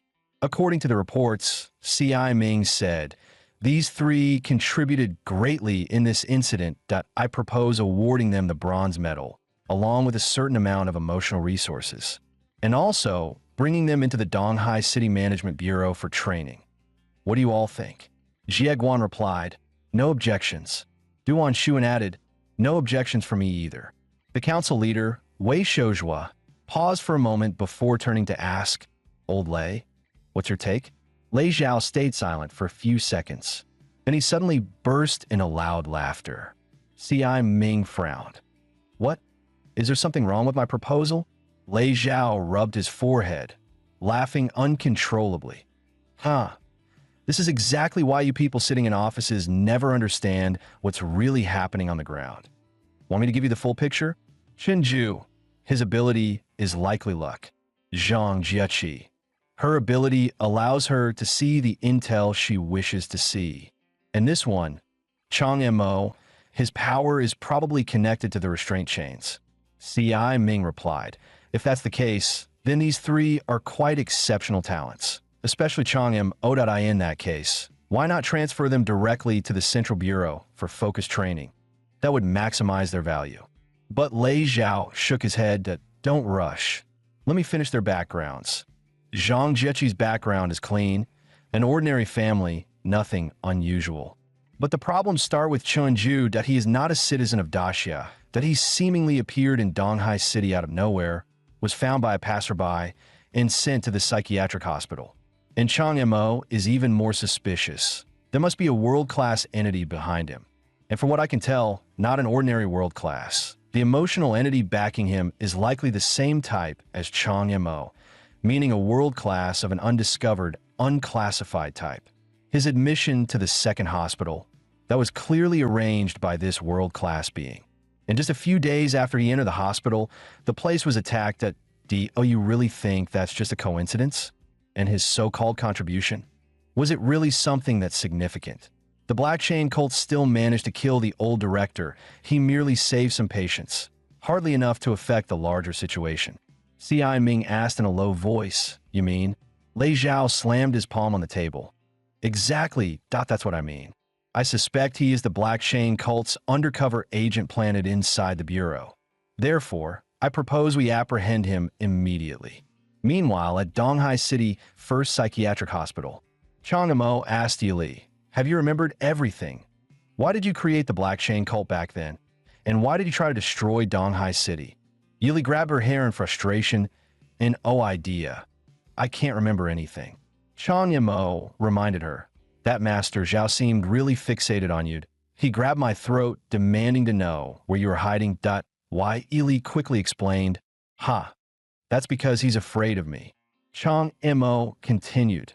"So that cultist recognized your power as well?" Yili thought for a moment. "Probably. Over 10 years ago, he was just a kid, corrupted by hatred, always hovering at the edge of losing control. I didn't expect him to turn into that after all these years." She looked up and caught Chang Mo's suspicious gaze. Yili immediately pouted. "Don't look at me like that, or we're on the same team." Chang Mo replied calmly. "Being on the same team with someone like you, who knows when I'll get sold out?" Yili waved her hands. "In a way, relax." Then her tone suddenly shifted. "But I remembered something very important." Chang Mo frowned. "What is it?" Yili said with a grave expression. "Shouldn't we run for our lives right now?" Chang Mo was puzzled. "Why would we run?" Yili replied, "I remembered the original reason behind our plan, that we came to the second hospital because of the old director. I must have had a history with her and knew what kind of person she was. With your condition, once you entered the second hospital, she would have done everything in her power to protect you. But now that she's dead, I can't trust anyone else. And no one knows how the higher-ups of Daxia will decide your fate. That's so. Running is our safest bet." Chang Mo was surprised. That old lady would really protect me? She was that nice? But the problem is, if we don't rely on the government, where do we even go? Yili hesitated. Although Zhao Yin is the current Black Chain leader, there should still be people in the cult willing to follow me, willing to die for me. Chang Mo frowned. That sounded extremely unreliable. Right then, someone knocked on the door. Chang Mo opened it and saw Dr. Lu smiling warmly. "Chang Mo, how are you feeling?" Dr. Lu stepped into the room. Pouring a glass of water, she said, "I really didn't expect this. Back then you looked so ordinary. But during this incident, you saved so many people on behalf of the second hospital. Thank you." Chang Mo quickly replied humbly, "Doctor, you're being too kind. I didn't expect any of this either." Dr. Lu suddenly changed the topic. By the way, the incident on the Emperor's ship. What exactly happened there? And what's the deal with the world-class emotional entity behind you? Chang Mo froze. He never imagined Dr. Lu already knew so much. The next moment, a hand clamped around his throat. Dr. Lu lifted him off the ground. "What? You thought no one knew?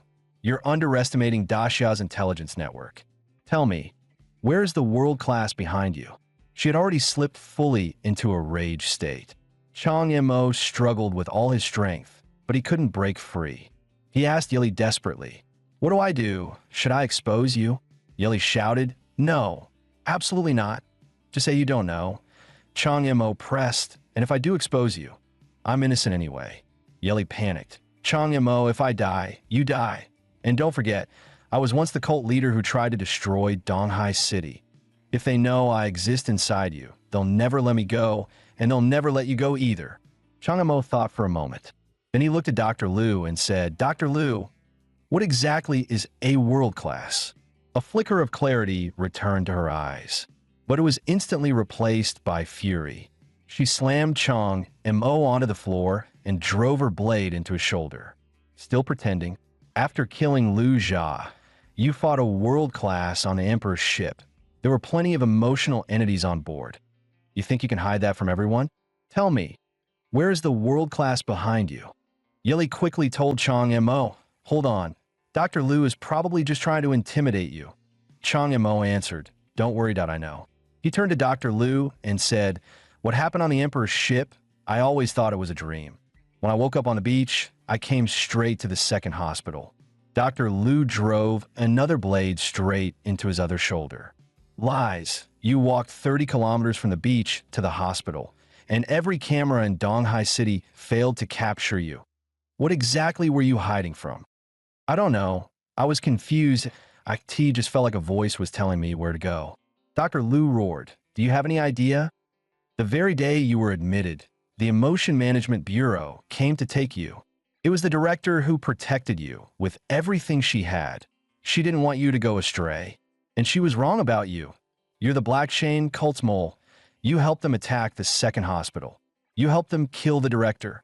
Damn you. Dr. Liu raised her blood scythe, murderous intent overflowing. A surge of mortal danger washed over him. Chang Mo slid sideways, narrowly dodging the fatal strike. As he got up, his heart pounded wildly. Dr. Liu truly intended to kill him. She was completely overtaken by her emotions. Yeli warned him, "Careful. This doctor is strong, stronger than anyone you've met before. You must make her regain her reason." Chang Mo calculated quickly. This was his only chance. Use fire to block her vision, then rush in and inject reason directly into her mind. But when he tried to release the flames, he froze in shock. The fire wouldn't manifest. What should have been burning flames had turned into a sticky, jelly-like mass. At the same moment, Dr. Liu charged toward him in a fury. The red scythe of death grew larger and larger in his eyes. A university professor was hung up in midair just to broadcast his defecation live. Viewers in the live chat instantly recognized him. It was Professor Wong. The purple-haired man holding the phone taunted, "Professor Wong, your students recognized you. Congrats." Professor Wong panicked. "You bastard. Let me go." The purple-haired man watched the scrolling comments and mocked. "Can't hold it anymore. Huh. Soon your entire university will know. Not just co-workers and family. Everyone who knows you." Hearing this, Professor Wong lost control completely. "Please, let me go. Please." And with his emotions spiraling, the entity above his head swelled larger and larger. A man holding a letter asked, "How long is this going to take? I've got an important message." The purple-haired man replied casually, "Almost there. Relax, I fed him some laxatives. He won't last long." He continued taunting, "A grand professor performing like this in front of thousands of people. What will everyone think of you? Truly shameless, Professor Wong." At that moment, the professor couldn't hold it anymore. A series of wet, explosive sounds echoed in the room. The live chat erupted instantly. "OMG, amazing spray from the big professor. Holy crap, this is insane." The comment section exploded in hysteria. But the livestream link was suddenly cut off, because at that moment, the emotional entity on the professor's head had fully completed its metamorphosis. The next instant, an even larger emotional monster appeared and devoured the freshly evolved one. Only then did the purple-haired man say, "All right, let's talk about why you came to me." The man with the hat handed over a file. "These 3 are the targets, preferably alive, but if not, dead is fine. Just make sure their emotional cores are retrieved." The purple-haired man scanned the file. All street-level nobodies, except this one with glasses, suspected city-level. The hat-wearing man nodded. "Correct. Also, we suspect 2 world-class entities are protecting him." The purple-haired man was stunned. "2 world-class protectors? That's insane. And you're giving this job to me?" The man replied, "The client has a powerful background in O1, but you can take this job." The purple-haired man thought for a moment, then tossed the file aside. "Find out if there's no difficulty. How would I show my excellence? The first psychiatric hospital of Donghai isn't far. You'll have their emotional cores soon." At the same moment, in the first psychiatric hospital, Dr. Liu charged at Chang Mo with her blood scythe. The deathly red blade grew rapidly in Chang Mo's pupils. In the next moment, blood splattered. Chang Mo crashed heavily onto the floor. Dr. Liu stood there, gasping for breath. Her hands trembled, just a little more, and her scythe would have taken Chang Mo's head clean off. It turned out that the rational force Chang Mo released at the last moment had still touched Dr. Liu's head, which was why she managed to stop her strike at the very last second. The blood surging around her body also began to contract, gradually pulling back into Dr. Liu's body. Dr. Liu asked blankly, "What did you do to me?" Chang Mo answered calmly, "I restored your reason." Dr. Liu fell silent for a few seconds, then suddenly burst into tears. I'm sorry. I couldn't control my emotions. I never really wanted to kill you. I failed the director's expectations. Chang Mo went silent. The shift was so drastic he didn't even know how to react. Then Dr. Liu explained everything. The higher-ups had argued endlessly about what to do with him. Some insisted he was a spy and should be arrested, imprisoned, interrogated immediately. Others believed he wasn't and should be observed further. In the end, the highest leader of the Central Emotional Authority made the final decision. Chang Mo will be placed entirely under her responsibility. Chang Mo pointed at himself, stunned. The highest leader personally decided to protect me.